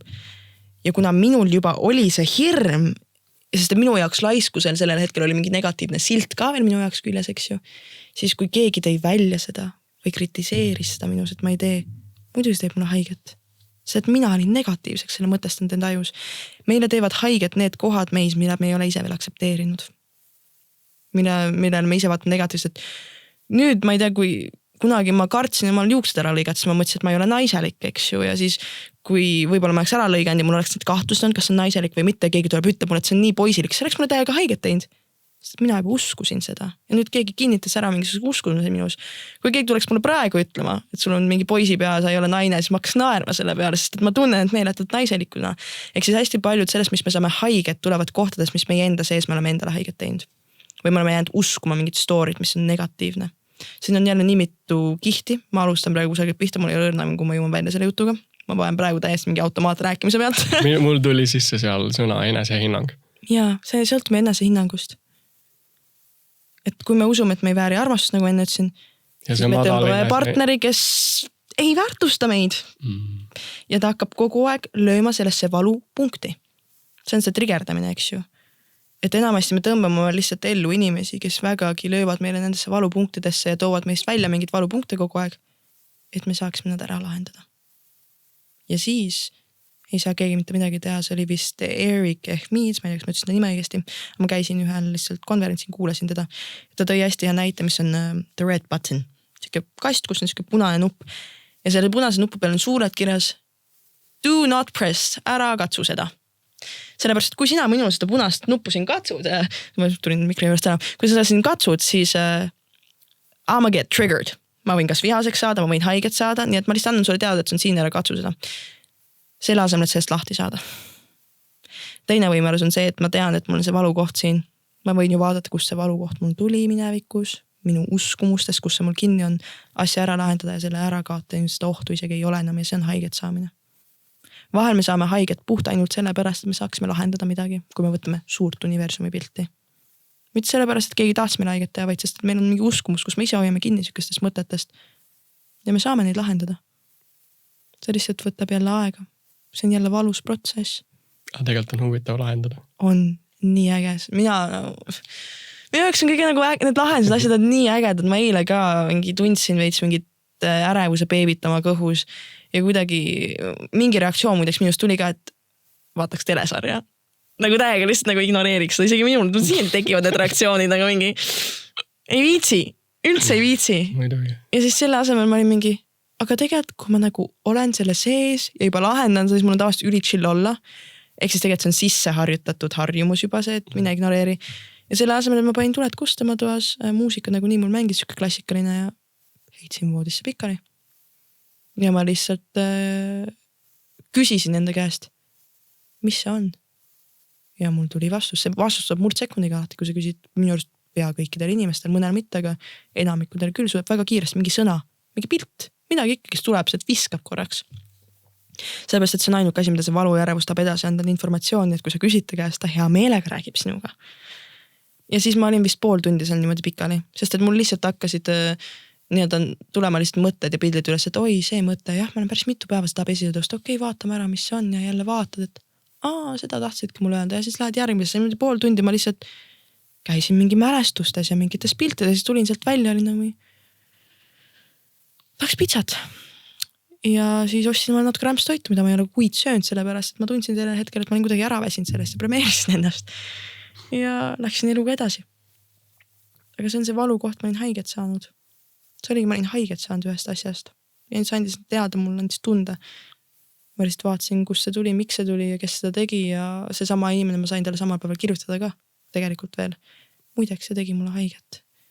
Ja siis ta küsis mu käest, esiteks tema vabandas ka veel, palun vabandust, sest et sai aru, et tema mängis rolli minu valus ja tema küsimus oli, kus see sinu seest tuli? Ja siis me läksime arutlusse veidikene sellega ja tore oli rääkida, et mingi et ma siin olin 3,5 tundi mingi alateadvuses vaatasin mälestusi ja sain aru, et see tuli sellest kohast mu minevikust. Ta oli mingi, et täiega sorry, et ma mingi lõin seda valu kohta. Ma sain aru, et minul ka tuli see nagu sutskamine veits vale koha pealt, siis me läksime tema arutelusse hoopis. Ja niimoodi me lahendame neid valusid, kuni need enam üles ei tule. Et julgus nendega silmitsi seista. Jaa.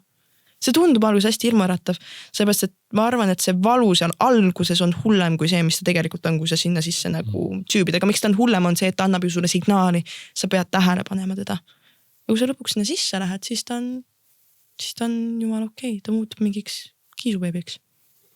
Ja seda informatsiooni oleks jällegi vaja, et inimesed rohkem teaksid. Kui vaadata, kuidas me praegult valuga tegeleme, siis tavai, võta rahusti, sa oled hull, sa oled ebanormaalne.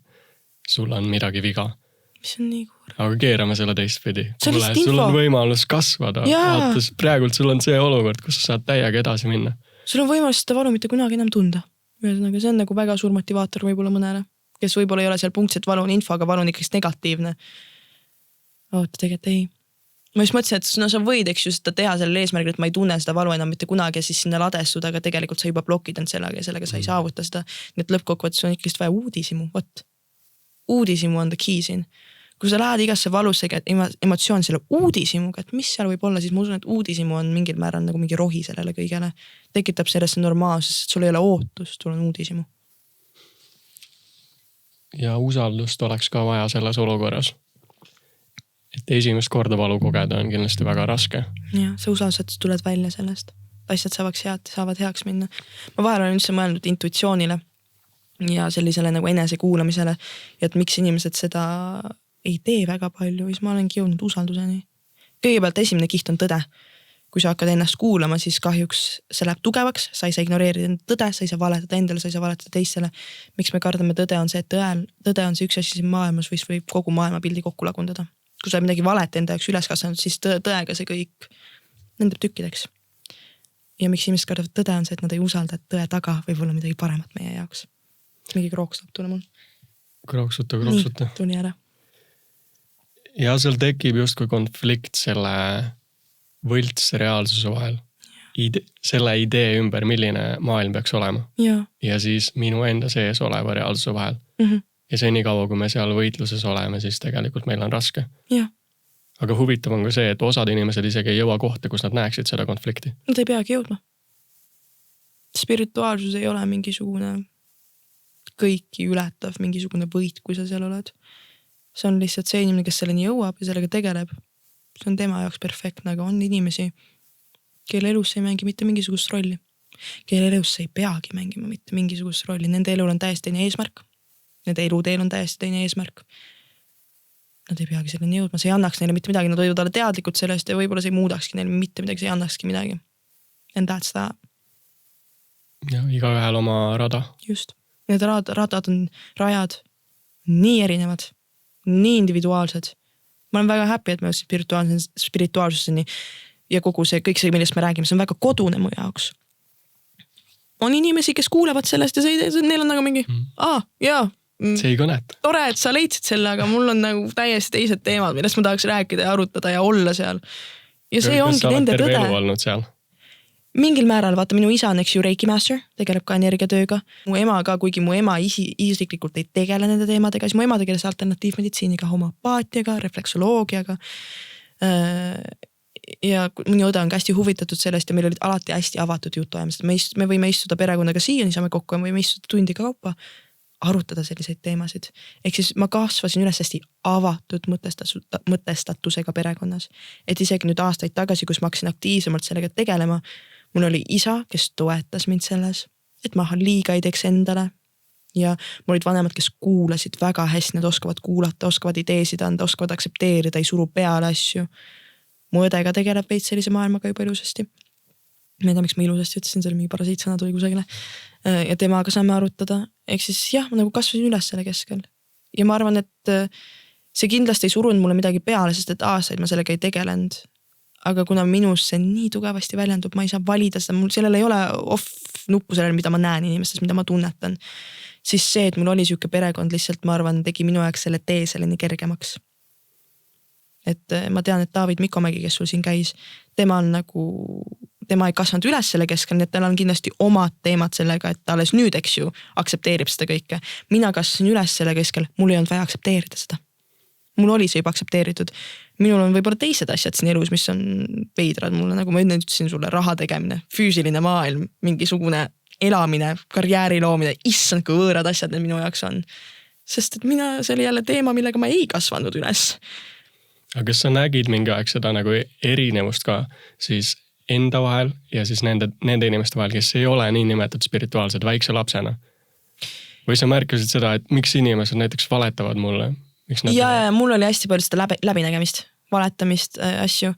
See tekitas segadust ka või kuidas sa lapsena nagu sellega hakkama saad? Mul ei olnud kuuluvustunnet väga palju. Mul oli nagu see, et mina nagu juba ma kasvasin üles päris noorelt. Vähemalt see on minu ema jutu järgi, et ma olin veits tark laps, kes istus ka täiskasvanutega lauas ja rääkis seal juttu. Ja kui ma olin 14, siis minu parim sõbranna oli 24. Ehk siis ma nagu oma vanustega ei leidnud alati seda ühist pinda. Aga olid teised inimesed ja oli ka oma vanuseid, kellega ma leidsin seda, et lõpuks ikkagist oma rahva ma leidsin ja need muutuvad läbi elu ka ju kogu aeg. Kas seal tekkis siukene koht ka, et äkki ma pean seda varjama, et teised mind omaks võtavad? Mul on üldühiskonnas see, ma räägin see, et ma sinuga siin sellest räägin mingil määral, kuigi ma tunnen rahulikult, siis ma tean, et tund aega tagasi see oli hirmu ületamine minu jaoks. Sellepärast, et on suur osa maailmas, kes võib-olla on kokku puutunud selle ekstreemse spirituaalsusega, mida võib-olla surutakse peale, mis ei ole meeldiv. Mitte ükski asi ekstreemis ei ole meeldiv. Ja siis sellel on jälle halb maik ja siis ma vahel mõtlen, et issand, kas mind nüüd hakatakse sinna nagu judge ima kuidagi. Ja sellised hirmud tekivad, et see sildistamine asjad, vaata, eriti mina, kes ma ei võitle, aga üldse tegelemine on aktuaalne teema üldse kõikidest sildidest lahti ütlemisega. Mis mul on enda suunas, mis mul minu suunas maailmal, kõik siuksed asjad. Nii et jah, mingil määral mingit dissonantsi seal on, aga ma ei leiaks, et see on halb asi. See on täpselt nagu inimene, kes on õppinud arstindust ja ta on nagu top kirurg ja siis tema keel, millest ta räägib, on teissugune, info, mis ta teab, on teissugune asjad, mis ta on nagu hästi palju teadmisi, et ta peab rääkima inimestega, kel on sama palju. Ma arvan, et see on igas elu valdkonnas niimoodi. iga kui viimne eluvaldkond, kui sul on mingid huvid, milles sa oled väga sügavalt sees, mingid teadmised, sa ikka leiad omale oma mõttekaaslased. Spirituaalsus ei ole erinev sellest. Sa lihtsalt leiad omale oma mõttekaaslased. Ja selle spirituaalsuse sees oleks oluline, et me ei läheks sinna kohta, kus arvame, et nüüd see, mida meie teeme, on parem kui teiste. Absoluutselt mitte. Aga tihti see juhtub, et minu praktika on nüüd, see on nagu that's the shit ja sina pead ka seda tegema. Egomängud. Inimese ego ju tahab end kaitsta ja kõike seda teemat. Fakt on see, et ühest asjast üks asi ei ole teisest parem. Lihtsalt ei ole, see on tasakaal, igas asjas on sama palju head kui halba. Ja mõne inimese jaoks, mis on mõne inimese jaoks kuld, on teise inimese jaoks väärtusetu. Minu jaoks näiteks ka üldmeditatsioon ei anna mulle mitte midagi. Pole mitte kunagi andnud. Viimasel ajal ma teen mingisugust meditatsiooni, aga see on rohkem nagu kohalolek. Eks ma luban endal käia läbi neid mälestusi, mis mul tekivad ja lihtsalt täiega nagu jälgin seda, mis mu sees toimub, mis on mingil määral võib-olla meditatsioon. Ja ma olen seda ainult natuke aega teinud. Aga võib-olla see on sinu jaoks juba loomulik olek, mille meditatsioon tegelikult peaks tekitama. Just ka väga võimalik. Et see ei ole nagu elu eesmärk ja spirituaalse eesmärk ei ole lihtsalt kaksiraks istuda. Lihtsalt kui me oleme mattunud enda pähe, siis see on nagu ravim, mida me kasutame. Ta on nagu tööriist, aga see ei ole nagu see asi, mille pärast seda tehakse. Nagu selleks, et olla spirituaalne, sa ei pea mediteerima. Absoluutselt, sa ei pea journalima, sa ei pea nägema vaime, sa ei pea oskama ravitseda. Spirituaalsus tegelikult on mingil määral siuke kast, kus on erinevad tööriistad, kuidas turvaliselt oma emotsioonide ja valuga tegeleda mingil määral. See on nagu, kui minu keha on terve, ma ei pea arsti juurde minema. Just. Nii, aga mõnel meist on vaja seda. Vaatame, mis siin mõistuses toimub, eks ju, vaatame, mis minevikus toimus, lahendame. Spirituaalsusega käib ka arsti juures käimine koos. Mul on päris palju kliente, kellel ma olen laua peal, teen nendega tööd ja ütlen, palun mine arsti juurde. Sul on siin põletik. Mina ei saa seda põletikku puudutada, mina sind ravitseda ei saa. Arst saab aidata. Ja kui sa võtad ravimeid näiteks, siis äkki sinna juurde saame teha mingit mõttetööd, võib-olla mingit uskumuste tööd, et saada paika sul need asjad. Ma tean ka ühte meeletult head ravitsejat, kes vahel näiteks ongi, ta ütlebki sulle, et ma ei saa sind võtta sessioonile. Sul on B12 tasakaalust väljas. Mine söö vitamiine natukene aega, et ajukeemia saada paika. Nüüd tule minu juurde, eks ju. Kõik see käib käsi käes. Ja spirituaalsus on ka nii lai, iga teema on nii lai ja see ei ole tõesti. See ei ole nii tähtis, et sa spirituaalne, see mõni me ei peagi olema. Ja see ei ole siin on tekkinud nüüd niuke veider nagu trend juurde. Jah. Ja ma ise tunnen seda, et ma ei taha sellega kaasa minna. Just. Sest siin on lihtne ära eksida. Ja et nagu see ei ole midagi erinevat siis lõpuks sellest, millest ma tahtsin välja pääseda. Jah. Ma eksin ikka mingisse ideesse ära, mis see reaalsus on. Sa lähed kellegi teise reaalsusesse, vaata. Meil on tekkinud mingid inimesed võib-olla, kes siis ütlevad sulle, mis peab spirituaalsus olema. Ja see kaotab ära selle, mis on spirituaalsus, sest spirituaalsus on nii individuaalne iga inimese jaoks. See on enda tõe elamine. See on täielikult sinu enda, väga ilusasti öelda, et spirituaalsus on sinu enda tõe elamine. Ja see, et sa oled piisavalt julge, et lahendada ära kogu see sitt, mis ei luba sul enda tõde kuulata. See on nagu selle kole osa sealt natukene, et sa pead nagu veits lahendama ja veits nägema neid koledaid asju. Ja iga ühel on nagu erineval moel seda sitta ka tulnud ja ta saab sellest erineva moega lahti. Ja. Näiteks ma tunnen, ma olen olnud nagu selles võttes ekstreemne case seal. Ma pidingi täiega mediteerima, pidin tegema väga palju võimlemist, pidin olema üksinda ja õhkalt palju. Aga kõigil ei ole seda vaja. Mul ei olnud seda näiteks. Võib-olla sina saad selle sama asja kätte laulmisega näiteks. Ja. Muusika kirjutamine, väga suur väljendus, tuleb igast staffi üles. Minu jaoks on rääkimine väga suur teema. Ma nägin psühholoogi juures. Ja see psühholoog ütles mulle ka paar korda, et miks sa käid siin? Ta ütles mulle otse, miks sa käid siin, sest et sa nagu lahendad kõik oma asjad ise ära, sa saad väga hästi kõigest aru. Ja ma ütlesingi, et mul on tegelikult vaja turvalist kohta, kus ma saan rääkida. Keegi kuulab mind ja ma rääkides kuidagi mõtestan lahti oma asju. See oli minu meditatsioon väljapoole. Mul tuli siin üles see koht, kas ta nagu lõpuks soovis need pooled ära ka vahetada või? Meil juhtus seda küll. Ma pean ütlema muideks, et ma olin 17 siis. Aga jaa, mul oli vaja seda breathwork ka tead, ma olen proovinud seda hingamisteemat. Ei kõneta mind. Ükskord oli väga vajalik. Ükskord ma muideks tundsin seda ka, et ma pean minema tegema. Väga hea, et ma kuulasin ja ülejäänud korrad, see pole mitte kordagi mind rohkem kõnetanud. No ma olen väga hea, et sa ühe korra jõudsid. See ükskord, kus sina olidki seal ja Sandra Reivik. Ma tunnen, et see minu jaoks nagu hästi oluline oli seal, et ma sain sinuga tuttavaks ja mingi seiklus oli vaja koos ära teha. No mul oli vaja saada hingamine paika. kopsudest, et hakkaks lihtsalt õige lihas põhimõtteliselt tööle nagu. Ja rohkem ei kutsu. Ma arvan, hästi oluline ongi kuulata, et kui sa nüüd hakkad seda nii-öelda siita sealt lahendama, ma roodan, et okei, et ma Euroopa siin vahepeal. Kui sa hakkad seda kõike siit, hakkad lahendama mingeid asju. Oh my god, mul kadus mõte ära. Vot, siis sa jõuadki lihtsalt üks hetk sinna ühte punkti, kus sa hakkad kuulama ennast väga hästi. Ja siis tuleb sisse see oluline koht, et hakata kuulama neid tundeid, kas sa pead või ei pea midagi tegema. Et nagu minul ongi, et hingamine ükskord tundis, et pidin minema, see ükskord oli critical. Rohkem ei tundnud, rohkem ei lähe. Kirjutamine ka. Mul tekivad hood. Eile oli see. Ma kirjutasin 2 lehekülge äkitselt. Aga enne seda ma ei olnud 2 kuud jälle puudutanud oma viikut. Ja enne seda mul oli faas, kus ma kirjutasin iga päev 9 kuud. Taaskord see kõik varieerub sellega, kuidas me elus muutme, mis meil toimub. Tuleb usaldada neid muutuseid. Nad on kõik erinevad praktikad ja nad on kõik väga erinevatel eludetappidel olulised. Ma näen, et see on oskus, mis eristab mõnes mõttes siis edukate inimest sellest, kes jääb asjadesse kinni. Ja, et ta oskab märgata seda, millal on aeg muutuda, millal on aeg vanal minna lasta. Sest tegelikult see on hästi, hästi raske. See on iseenda kehaga kontaktis olemas. Need on väga vahel füüsilised tunded minu jaoks, näiteks minu õnnetunne, kui ma peaks seda kirjeldama. Mu süda paisub mu rindkerest välja. Mul tekib siuke paisumise tunne. Ja siis ma kuidagi vahel tean, et see, mis iganes see siin on, see on väga õige mulle. Ja kui ma küsin enda käest, kas ma tahan kusagile minna, mul tekib mingisugune kokkutõmbumise tunne, mis ma olen juba tuvastanud, on nagu minu ei. See on nagu siuke, ei taha. Ma hakkan häälitsema ka juurde, mul on hästi siuke, mu sõbrad teavad, ma käin ringi mööda maja, hüppan ja häälitsen lihtsalt. Ma tunnen nende ära läbi nende häälitsust. Igal inimestel on väga erinevad, ma arvan, need autoriteedid, et kus nad tunnetavad oma vastuseid. Mis ongi see küsimus, et kas sa oled piisavalt palju võtnud seda lärmi ära, mis on see eeltöö, see valudega tegelemine, et jõuda vaikselt selleni, et sa hakkad tuvastama oma tõde. Leida endale mingi tööriist, mis viib sind vaikusesse. Ja usalda seda, kui sa pead seda muutma. Nüüd läks minu lamp. Ja hästi ilus on endaga tuttavaks saamine. Märgata seda, et kuule minu sees on nagu nii lahe tegelane peidus. Jaa, see on nagu kõige tore.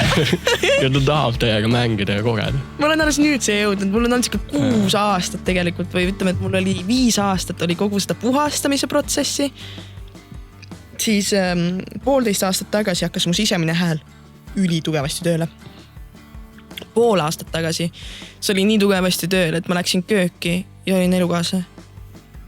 Ma pean poodi minema praegu. Ta mingi, miks? Mul ei ole õrna aimugi. Nagu see läks, ja seal oli hullud teemad, miks ma läksin sinna, mis seal toimus, mine pekki ja siis ma sain aru, et täitsa tugevasti toimib see sisemine hääl. Viisin, mida me ei oska kuidagi seletada. Ja nüüd see on olnud punkti, kus ma võin proovida, aga ma ei saa endale valetada. See ongi siuke mõnus areng. Ja nüüd ma olen jõudnud punkti, kus ma vist veits tutvun endaga. Ja rohkem. Saan teada, mida ma tegelikult tahan, mida ma arvan ja võtan endalt vähemaks seda, kes ma arvan, et ma pean olema. Ja see on nii tore. Ja see on väga, väga ilus. Ja, ma olen hakanud päris palju aktsepteerima. Ma tutvun endaga kas või siukestes piltides, et ma olen nüüd teadlik, et minu enesearmastus on ebastabiilne energia. Minus ei ole iga päev enesearmastust. Ja ma olen ka väga teadlik faktina, et pole vahet, kui palju tööd ma sellega teen. See ei ole asi, mis muutub mul. See on midagi, mis lültub üks päev välja ja üks päev sisse. Aga võt ma aktsepteerin ka seda ja võt see on hea tunne. See aktsepteerimine. See on see, mida mina usun, see ei pea olema mitte kellegi teise tõde, aga see on minu tõde, et ma usun, et inimesed võiksid liikuda mitte täieliku armastuse poole, vaid lihtsalt täieliku aktsepteerimise poole. Armastus on tihti seotud hea tundega. Jaa. Aga elu näitab seda, et kuule, tead halbu asju on ka. Ja neid saab ka. Kuidas sa need omaks võtad? Kuidas sa nende keskel jääd sinna, et kuule, ma olen ikkagi siuke. No, mul praegust on olukord, kus mind põhimõtteliselt 2 nädala pärast visatakse välja sellest korteris, kus ma olen. Mul ei ole sissetulekuvalikut põhimõtteliselt üldse. Mul just lagunes mingi 4 suhet korraga. Sõprussuht asjalist täiega, mingi kõik mingi shake'id on asjad ja toimuvad. Saad sa olen jumal õnnelik. Või nagu ma ei tea mitte õnnelik, aga ma kuidagi nagu ärkan üles ja mul on kirjeldamatu tunne, et ma olen nii õiges kohas, mis tõttu mitte ükski nendest asjast ei ole vastik. Aga kui hästi palju asju kukub kokku, see tähendab, et kohe hakkab hästi palju uusi asju juhtuma. Olen täiega excited selle üle. See on nii vahva. mul oli täna hommikul see moment, et kuule, et päris palju nagu mul endas õhkusin, et mis siit nagu tulema hakkab. ja ma olen väga excited selle üle. Siuke tunne, et vist hakkab minu elu asemele tulema. Sest et väga suur osa sellest, mis ma tegin, ei olnud mulle. Ja kõik see, mis ei olnud mulle, on hetkel ära kukkunud. Me tahame teistele teha hästi palju. Ja, sest et me tunneme, et me saame sealt väärtustatust ja armastust. See on küll hästi haiglane programm, mis meie sisse on jäänud. Kuid jällegi, see nagu loob selle olukorra, kus me saame ka kasvada, et ma saan sellest üle tulla. Ma saan jõuda kohta, kus ma märkan, et kuule, ma ei elanud kunagi endale, aga nüüd ma saan hakata iseendana elama. Ja. Millist elevust see tekitab? Jah. Imeline. Ma väga relate'in osad asjadega, mida sa ütled. Et ikkagi pisut sarnased kohad on, pisut sarnased rajad, sarnased valikud ootavad ees. Muidugi. Miks muidu meid kokku viidi, see on üldjuhul, et kui sa välja tuvad uued inimesed, see tähendab, et teil on sama rada praegu kõndida. Või te olete mõelnud selle julmalt haiget tegema, et natukene seda rada siit nagu õigesse suunda viia, aga you never know. Ma arvan, et seda tuleb seest poolt hästi palju. Et kui sa oled enda teemonitega silmitsi seisnud, siis mõistad seda, kui vähe tegelikult keegi teine saab sind rivist välja lüüa. Sest see on reaalselt, et sa oled sõjatandril täiesti nagu läbi peksnud verine ja siis sa pead seal kuidagi hakkama saama. Aga selle kellegi teise ütlus või asi on põhimõtteliselt siuke, et ta nagu... Aga nüüd see uus inimene torgib sinna. Tõmbab uued asjad välja. Tõmbab uued asjad. Minu eelmine teema, eks oli hullult siuke iseendasse astumine, selgroog, mingi seisan enda eest. Minu praegune teema on ma ei tea, mida teha, kui mul on turvaline. Ja see on ka valukoht, sest et nüüd ma kardan, et turvalisus võetakse ära. Ma ei tea, kuidas reageerid selle, ma ei tea, kas see on päris, ma ei tea, kas seda usaldada. Täiesti uus asi, eks ju. Tead, minul oli siuke hirm üks kord, et nagu mu sees on nii palju tarkust ja ma kardan seda. Mis siis, kui ma saan need kõik asjad teada? Mis siis, kui ma jõuangi enda täispotentsiaalini? Mis siis juhtub? Et kui absurdne tegelikult. Me kardame nagu seda enda täiuslikkust enda vägega vastu võtta. Mina kartsin nii meeletult, et kui mina astun enda väkke, siis ma jään üksinda. See oli mul hästi suur hirm. Ma kartsin, et ma olen nii võimas, et minul ei tule võrdelist. Mul oli hästi hull see hirm. See hirm oli julm, kuni lõpuks ma sain aru, et ei, siis mul on lihtsalt kõrval inimesed, kes on nagu sama väekad ja mul toimub lihtsalt mingi inimgrupi vahetus, eks ju, või siis need inimesed, kellega ma olin koos, nemad samamoodi saavad sama väekaks, teevad võib-olla, ma alustan neis mingit protsessi, aga ma saan väga hästi aru sellest hirmust. See on väga päris hirm. Ja üldiselt keegi ikkagi tuleb, kes teeb meid humbliks ja ütleb, et kuule, tegelikult sul on veel õppida. Ära muretse. See on näiteks praegust, eks ma olen 22. Ma tunnen, et ma olen täiega tark. Ja siis ma vahepeal mõtlen, et ja 1 aasta pärast ma veel tean, ma nagu ma ei tean mitte praegu, ma nagu tunnen, et ma ei tean mitte sittagi praegu ja siis ma olen nagu wow, it's kind of cool. Läksid vist tööle mõlemad? Ja, praegust küll. Ja seal ka nivood liiguvad. Mul praegust, kui ma vetsus käisin, tekkis ka mingi see mõte, et praegust siin hullult räägime, eks ju, ja siis nagu aasta pärast mul on siuke tunne, et kui ma peaksin nagu kuulma seda podcasti, ma tõenäoliselt nagu naeraksin end ogaraks sellest, kui vähe ma teadsin reaalselt, et siis on jälle nagu nii palju asemele tulnud, et see minu praegune tõde ei olegi mitte midagi muud kui lihtsalt nagu praegune tõde ja ainuke asi, mis ma saan loota, ongi see, et see podcast lihtsalt jõuab nendeni, kellel võib-olla minu praegust tõde juhuslikult vaja. See on mingi hetk, mida hetkel loome. Jaa. Ja täpselt nii ideaalne on see praegult. Vahva. Ja lõpuks suured tarkused minu arust lõpevad sellega, et tegelikult pole midagi öelda. Jah, mis sa ikka väga räägid. Sama energia vibratsioon aatomite tasandil, mis lihtsalt panevad natuke teisiti, et teha erinevad elusolendid. Nagu see, me just jõudsime mitu korda sinna punkti ka, et nagu it is what it is. Kõik on täpselt õigel ajal, õiges kohas. Täpselt nii nagu peab olema, midagi ei saa kiirustada ja peab lihtsalt täiega usaldama seda timingut, usaldama seda, et sa oledki õiges kohas. Sa peadki tundma seda valu ja sa meele võib-olla põhjusega ei ole veel kusagil tsüklist välja tulnud, sest sa ei ole sealt oma õppetundi kätte saanud. Ja see, et mitte keegi ei ole kellegist ees, mitte keegi pole teelegist taga. Kõik on täpselt õiges kohas kogu aeg. Ja see on nii vägev meelelahutus ka, kui sa oled selle keskel ja siis kõik just kukub kokku ja siis sa arvad, et tavai, ma pean selle nipi ära tegema, et see probleem lahendada. Tegelikult pole. Kõik toimub nii nagu rahulikult minu arust omal ajal. Niimoodi, et sa isegi ei oska oodata. Näiteks mul on olukordi, kus ma näiteks täiega tunnen, et ma tahan sundida mingit lahendamist ja lõppkokkuvõttes on see fakt, et ma tahan seda lahendada ja olen nõus selles olukorras olema. mis takistab selle lahendamist. Ja alati siis, kui ma jõuan sinna punkti, et las ta olla, siis tuleb mingisugune lahendus. On üks ingliskeelne ütlus, ma ütlen selle inglise keeles, sest sellist on ilus, et sometimes when your heart's broken, it's being cracked open to let the light in. Vahel meil on vaja, et meie kogu maailm tehakse katki, et õige asi saaks sisse. See on nagu sünd, millegi uue sünd. Jah, sest me muutume kogu aeg. Kogu aeg saame targemaks. Jälle nii-öelda tõmbame selle vana versiooni, kes me olime, üritame teda saada siia uute versiooni sisse, anname talle kalli, võtame ta omaks ja lähme edasi niimoodi, et meil on jälle uus informatsioon. Ja siis me oleme natuke teistsugused. Taas sünnime tegelikult iga päev. Ja iga otsusega on sul võimalik teha teistsugune otsus. See on see, kui palju võimu meil on selles hetkes. See on veidi see sama koht, et jälle minna laskmine, et me ei jää selle vana külge. Ja. Võid suudame kogu aeg seda uut vastu võtta, usaldada seda väikest häält, et okei, eile oli niimoodi, eile teadsin seda, aga võt täna tean niimoodi ja täna teen niimoodi. Ja see ei tähenda seda, et sa ei teile vale. See tähendab, et sa eile ei teadnud seda. Seepärast ka nagu vigu ei eksisteeri, sest et kõik otsused, mis sa oled oma minevikus seinud, sa tegid täpselt selle teadmistega, mis sul sellel hetkel olid. See ei saa mitte kuidagi vale otsus olla. Ja lihtsalt see, et sa nüüd tead paremini, et teise otsuse ei teadnud, et see oli vale, see tähendab, et sa nüüd teed teisiti. That's it. Ja täpselt ei saagi, vahel ei saagi paremini.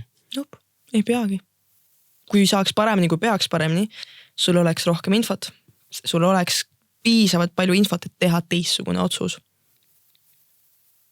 See on kohati niuke absurdne mõte, mida arendada, aga samas on seal nii palju tarkust peidus. Ja, selle... Kuidagi raske on seda vastu võtta. Mul võttis selle integreerumine 2 aastat või? Sellest, kui ma sain teadlikuks sellest mõttest, hakkasin mängima selle mõttega ja praeguseni, kuigi ikka veel tulevad vanad mustrid üles, aga 2 aastat oli niimoodi, et sellest saaks nagu igapäeva elu osa. See on see, kui pikad need protsessid võivad olla. Mõne asjaga ma sain aastaid tagasi teada ja ma siiani ei saa nagu asjale tegelikult pihta. Ma olen nagu teadlik, aga prolli ma olen mingi 60, siis kui ma saan päriselt asjast aru, võib-olla see on homme. Samas jälle teine teema. Aga protsessid võtavad aega. See ei ole see, et sa saad mingi teadmise ja homme on sul olemas, kuigi mõnel inimesel on ka nii. Aga ma lihtsalt väga soovin, et inimesed ei paneks oma mingit pinget peale. Et ma pean parem olema, ma pean olema spirituaalne, ma pean end ravitsema, ma pean kõik asjad tehtud saama ja sellega sa taaskord tõmbad end elust välja. Jälle töötab mingi eesmärgi nimel, mis on kusagil tulevikus selles, et olla hetkel ja reast elada. Mul tuleb kohe siin täiesti vastupidine pool. Aga see võib-olla oleneb ka sellest, et kus sa parasjagu viibid. Räägime vastupidine pool. Et vahel on vaja olla olukorras, kus sa ütled, et kuule, ma pean fucking hakkama tegema. Nagu ma olen siin kuskil augus ja ma pean siit hakkama välja ronima. Ja. Et see tsükkel on vaja läbi teha. Aga siis ole seal välja ronimises, ära panemale pinget tuleviku jaoks, see oli minu point. See pingestatus, et ma pean jõudma, ma pean tegema, et see, kus ma siin olen, see ei ole üldse piisavalt hea selles, et olla selles hetkes olegi selles väljaronimise hetkes, aga tõmbad sinna vaata. Sa oled praegusel hetkel ideaalne, aga sa saad kasvada veel ilusamaks, veel rohkem ideaalsust tekitada. Sa lihtsalt muutud oma järgmiseks eluetapiks, et sa saaksid selle paremini vastu võtta. Ta on küll nagu arvutimängudes sul mingi level up'id ja asjad, et sa saad nagu uusi oskusi omale, et saada järgmise leveliga hakkama. Elus täpselt samamoodi. Lihtsalt tähtis ongi see teadmine, et ainuke asi vahel, mida me näeme, on järgmine samm ja ainuke viis, kuidas me seda näeme, on, kui me tuleme hetke. See, kui me planeerime tulevikku ja me 10 sammu ees, et ma tahan olla seal ja me jälgime seda, meil jäävad nägemat need asjad, mis meil ees on ja vahel me võime isegi kinni jääda sellest ja see on minu point selle hetkes olemisega. Sa võid taha saada paremaks, on täiesti fine, et sul on eesmärk. Ära ela selle eesmärgi nimel, ela olevikus. Sest et see on see, kus kõik tegelikkuses toimub. See on see, kus meil on see võim sinna poole liikuda. Ja, see on ilus. Kuidas sa tunned naiste ja meeste erinevust? Sõltub naisest ja mehest. Kui me võtame siis stereotüübi, et on naine, kelle sees domineerib naisenergia ja on mees, kelle sees domineerib meesenergia. Et kuidas sa nende tantsu ja nende erinevust näed? Kas neil on sinu silmis mingid erinevad rollid mängida? Muidugi on. No meil esiteks igas inimeses on mees ja naisenergia. Me saame vahetada, mina kui naine võin vabalt meesenergisse minna. vahel ma peangi olema sealpool ja vahel ma lähen naisenergiasse. Kui ma teen teraapiaid inimestega, ma kuulamise hetkel lähen meesenergiasse. Ma olen väga paigal. Ma tõmban ruumi kokku, ma hoian ruumi. Ma kaitsen selle inimese energiat ja ma luban temal olla selles naiselikkuses väljendamise energias. Võib-olla ta hakkab, mul ongi olukordi, kus ma näen, et keegi on kinnine, eks ju. Ja ma viin meelega meespolaarsusesse. Ma istun täiesti paigal, ma ainult vaatan ja ma vaatan, kus inimene lõpuks tõuseb toolist põhimõtteliselt püsti ka, et väljendada ennast. Polaarsused. Minu eelmises suhtes ka mees ei osanud näiteks olla see container väga hästi, mis tõttu ka minu enese väljendus oleks kinni, eks ju. Koheselt ma ei tahtnud väljendada, ma ei osanud, sellepärast, et mul ei olnud ruumi selle jaoks. Minu naiselikkus mingil määral läks sinna, aga samas oli olukordi, kus ta oskas väga hästi seda ja minust sai loovus välja tulla. Nad on see ongi minu arust siuke tõmbamislükkamise tants. Kui üks on ühes, siis see tõmbab automaatselt teise kohe. See võib toimuda ka, kui mul on naine vastas. Ma võin end tõmmata väga naiselikuks, sest vaatan, kuidas tema läheb maskuliinsemaks paigale. Maskuliinsus on siuke väga kohal olev. Ma hoian ruumi, ma kaitsen. Ma olen siin ja ma luban naiselikkusel end väljendada.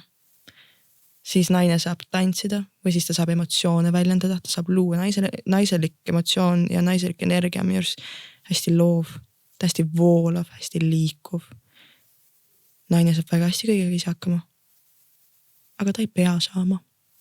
Kui sul on mees, kes oskab sulle olla see tugi, luba tal olla, täpselt samamoodi nagu mees võib ka olla väga väljendusrikas asjad ja võib-olla seal on, tegelikult see läheks ülimetaks, ma isegi ei hakka minema sinna mõttesse, ma sain aru, jääme stereotüüpide juurde. Aga ma võin öelda, et minu praegune suhe on veits stereotüüpne, just energiate mõttes. Ma esimest korda tunnen maskuliinset, siis seda containmenti, ma ei tea selle eestikeelset sõna. Ruumi hoidmine võib olla. Et mees istub maha ja mul on reaalne siuke tunne, et nagu mees, siuke väga iseendas meest, kes on väga kindel enda maskuliinsuses ja kui ma peaks seda kirjeldama vahel, siis ma tunnen, et tema on kalju ja mina on lained. See on see tunnetus.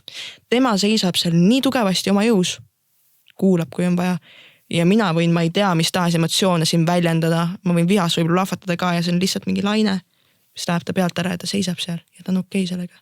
Minu enese väljendused ei ole kunagi isiklikud ka, ma ei lähe teda torkima.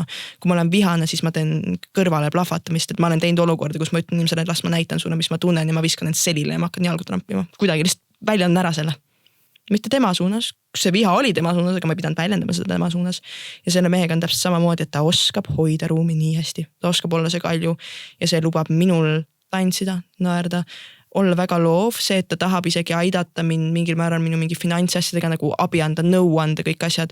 Taaskord ta võtab minu õlgadelt mingisuguse organiseerimise poole, mis on minus mõtteks väga nõrk ära ja selle arvelt ma olen avastanud, et ma olen joonistama hakanud jälle. Ma olen hästi palju kunsti hakanud rohkem tegema, sest et minus see energia voolab, sest et minus on äkki see turvalisus end väljendada, sest et nüüd, kus mina ei pea ennast kogu aeg kaitsma, siis see energia läks mul sellesse, mis läks sellesse kaitsesse kogu aeg, saab mul minna sinna väljendusse ja loomisesse. See on nagu üks pool sellest. Tooks siia ühe tähelepaneku, see on jällegi hästi suur üldistus. Aga mida ma olen märganud... Jaa, need on nagu meeletud üldistused praegu. Et just kui need pooled oleks vahetunud mingi hetk, et naised läksid rolli, kus nemad võtsid vastutuse ja pidid hakkama sirgjooneliselt minema.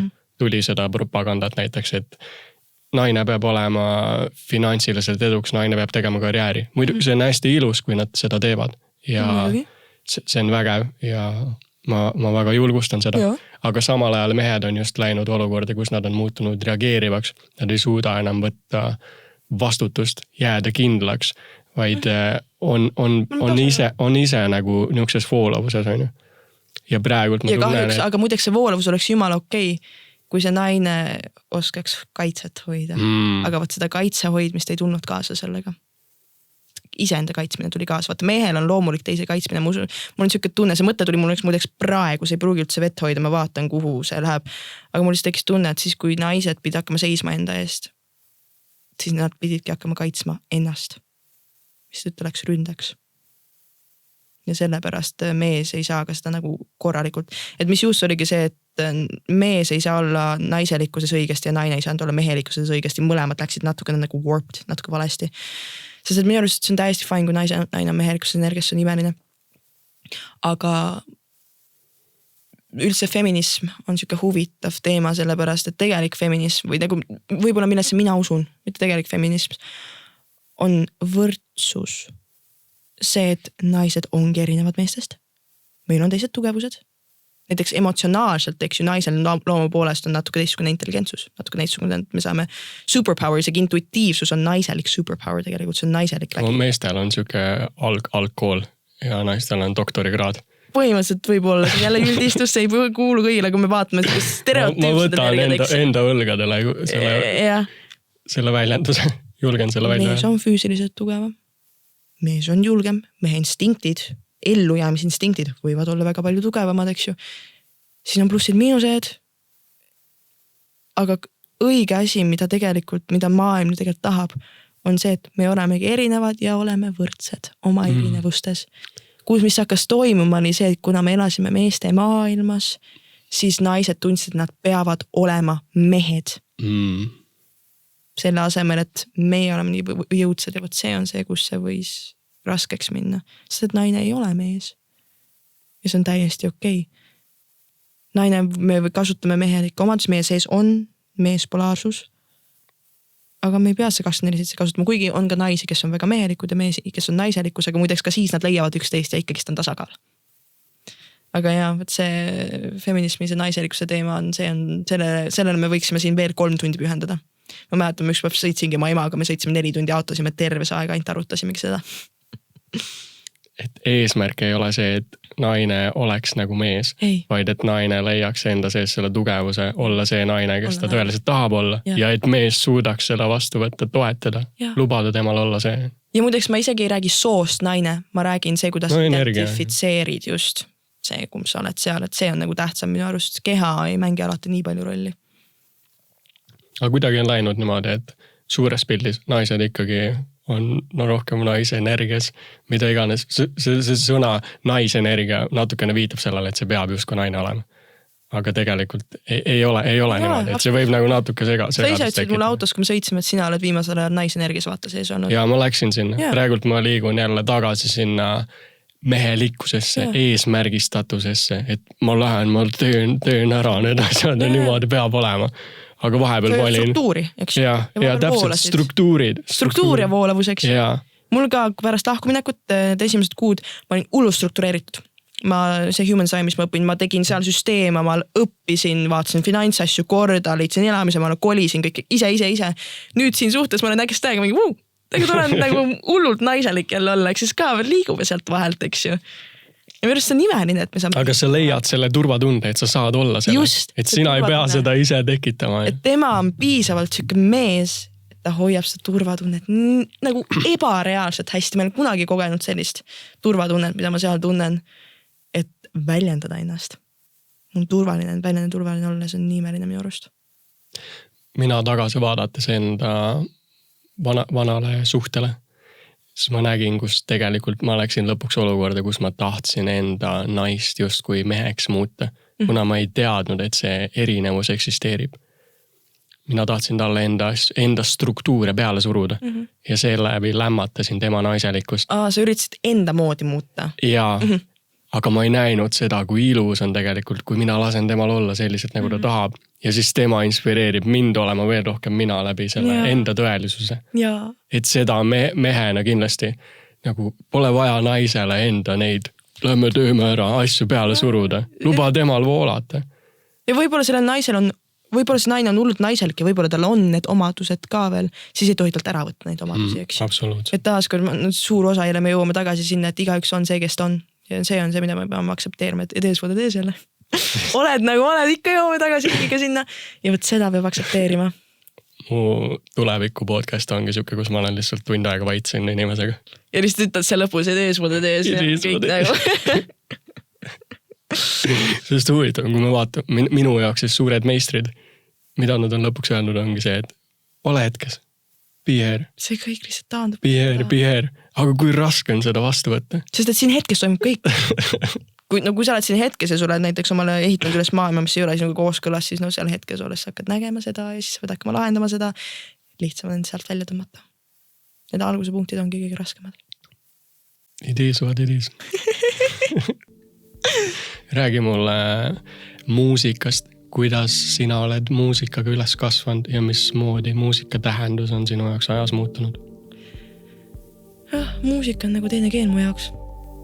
Nagu ma õppisin kooris ala saksa keelt ja asju, siis ma nagu räägin muusika keelt. Ma tunnen, et läbi nootida mina oskan väljendada emotsiooni, sõnumeid. Ta on omaette maailm. Ja minu jaoks muusika voolab minust välja, see ei ole asi, mille ma pean mõtlema, see ei ole see, et ma istun klaveri taha. Ja siis ma nagu hakkan mingi mõtlema, et mingi et siin on mingid noodid, peame kokku nii, mis on minu laulu sõnum, hakkan mõtlema. Mul on ta pigem, ma muutun kohe nagu hästi pehmeks, kui ma räägin muusikast ja kunstist, ma tean seda. Et ta toob mingi täitsa teise külje minust välja, kui ma olen maalikunstnik ka veel ja joonistaja asjad. Ma tavaliselt, kuidas minu muusika loomine käib, näiteks on see, et ma istun klaveri taha. Ma lihtsalt mängin mingid noot, need juba lähevad kokku. Panen telefoni lindistama ja ma hakkan laulma. Siis ma laulan 4 minutit laulu sisse. Siis ma kirjutan need sõnad välja. Siis ma timmin neid sõnumeid natukene, et kuidas nad paremini riimuksid ja läheksid. See lihtsalt sünnib. Mul on vahel 10 minutiga niimoodi laul tulnud. Vahel on see, et ma laulan 4 minutit, ma saan meloodia paika, sõnad jäävad täiega mingi lappama.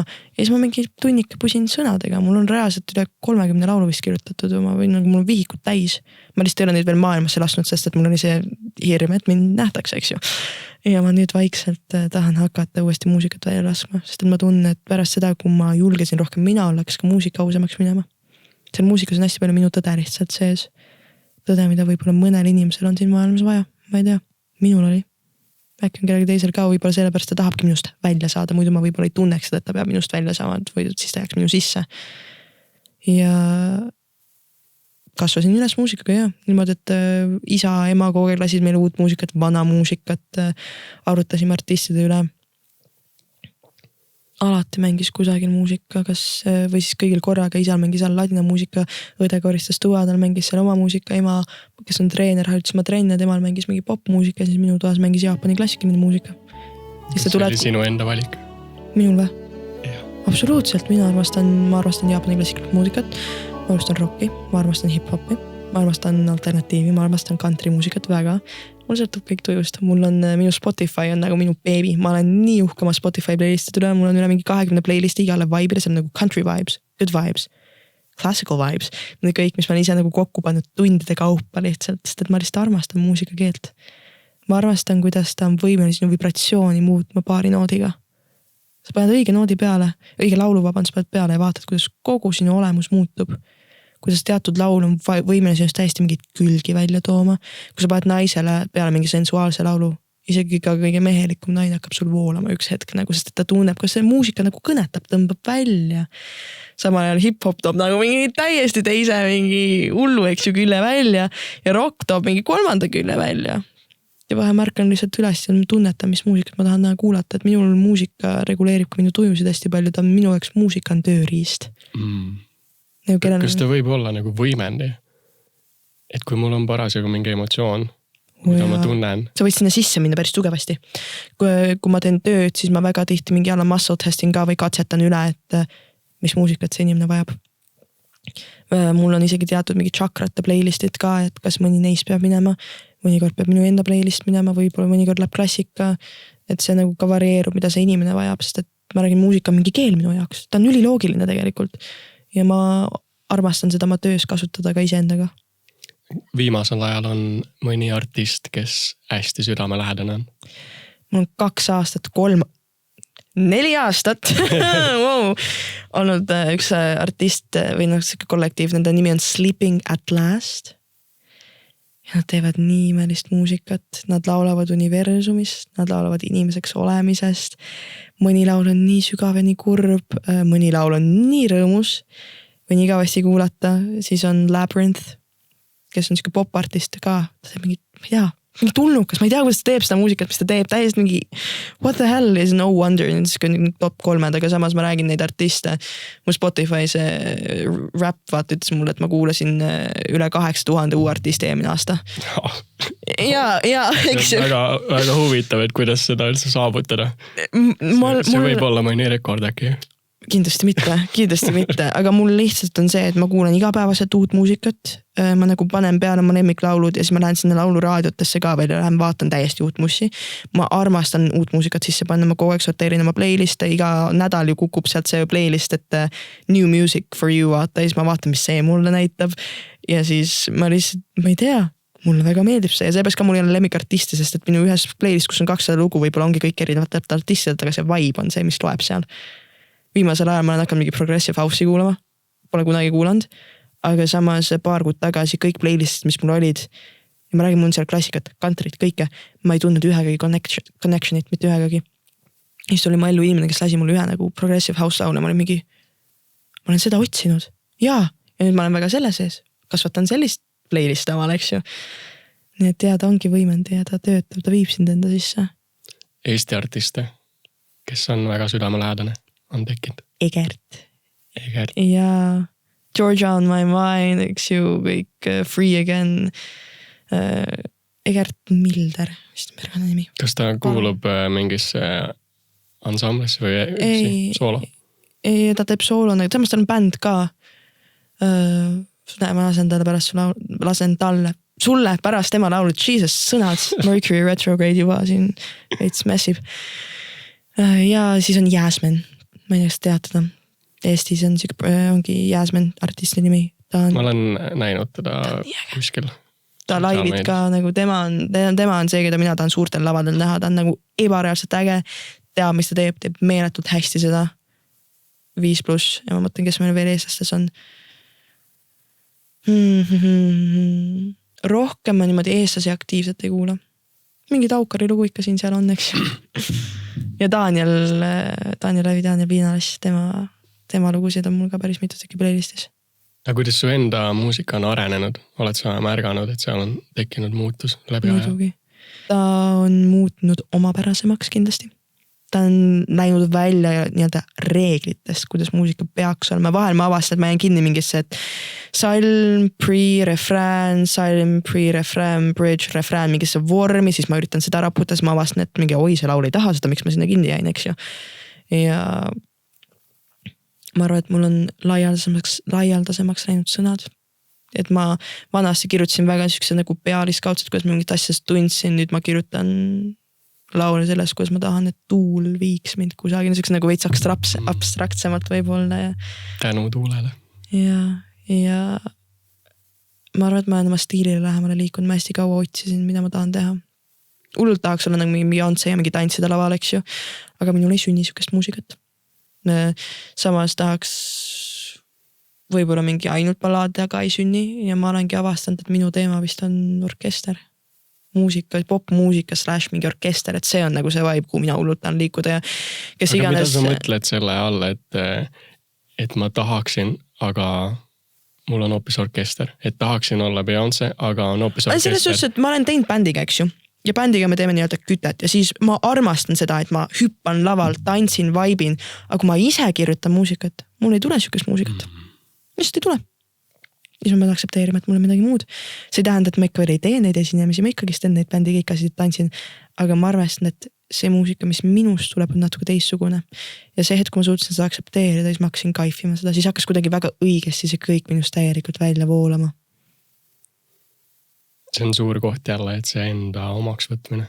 Ja et see on minu asi. Mina hakkan seda tegema. Ja ka see hakkab mul ka muutuma. Kohes, kui mina muutun, muutub minu muusikakõla, sest minu muusikakõla on otseselt ühenduses minuga. See on võib-olla hea koht, kus tõmbame selle avaliku ruumi kinni. Jah, usaldame seda, et vaikus tekkis rohkem pole midagi öelda, mis tähendab, et kõik info, mis pidi välja tulema, eksisteerib siin väljas nüüd. On sul mingi sõnum veel peale selle, et it is what it is? No sulle esiteks aitäh, et sa kutsusid mind siia. Mina avastasin jälle väga palju uusi külgi endast ja kuidagi jälle tulin endast natuke lähemale, sain aru, et mulle väga meeldib sellest rääkida, tundub, et ma pean seda vist rohkem tegema. Ja võib-olla see, et hetke tulla. Hetkes on meil kõik, meil on nii palju võimu siin hetkes. Olla, otsustada, kuulata, muuta. Võta omale eesmärgid, liigu nende suunas, aga ära ela tulevikus, mida sul ei pruugi isegi olla, sest et me mitte kunagi ei tea, millal elu saab läbi. Ja minevik ka, kui sul minevik tõuseb esile, tõmba end hetkesse, et seda minevikku siin lahendada. mitte seal. Ma arvan, see hetkesse tulemine on nii tähtis. Ja kui see on võimalik ja kui sinu süsteem seda lubab, siis ma nagu soovitaks inimestele seda teha. Väga ilus. Aitäh, et sa tulid. Tõesti jagad nii palju inspiratsiooni. Aitäh. Ja see sinu olek, väli on nii väekus. seda ma ei saa kahjuks kellegile teisele sõnana edasi anda, seda sa pead ise kogema, aga ma usun, et need, kes sellel helirännakul olid, nemad ka jõudsid nende võngetini. Siiralt loodan, et sa usaldad veel rohkem seda tunnet, et kõike seda maailmaga aina rohkem jagada, kuna see on nii ilus. Aitäh! Aitäh!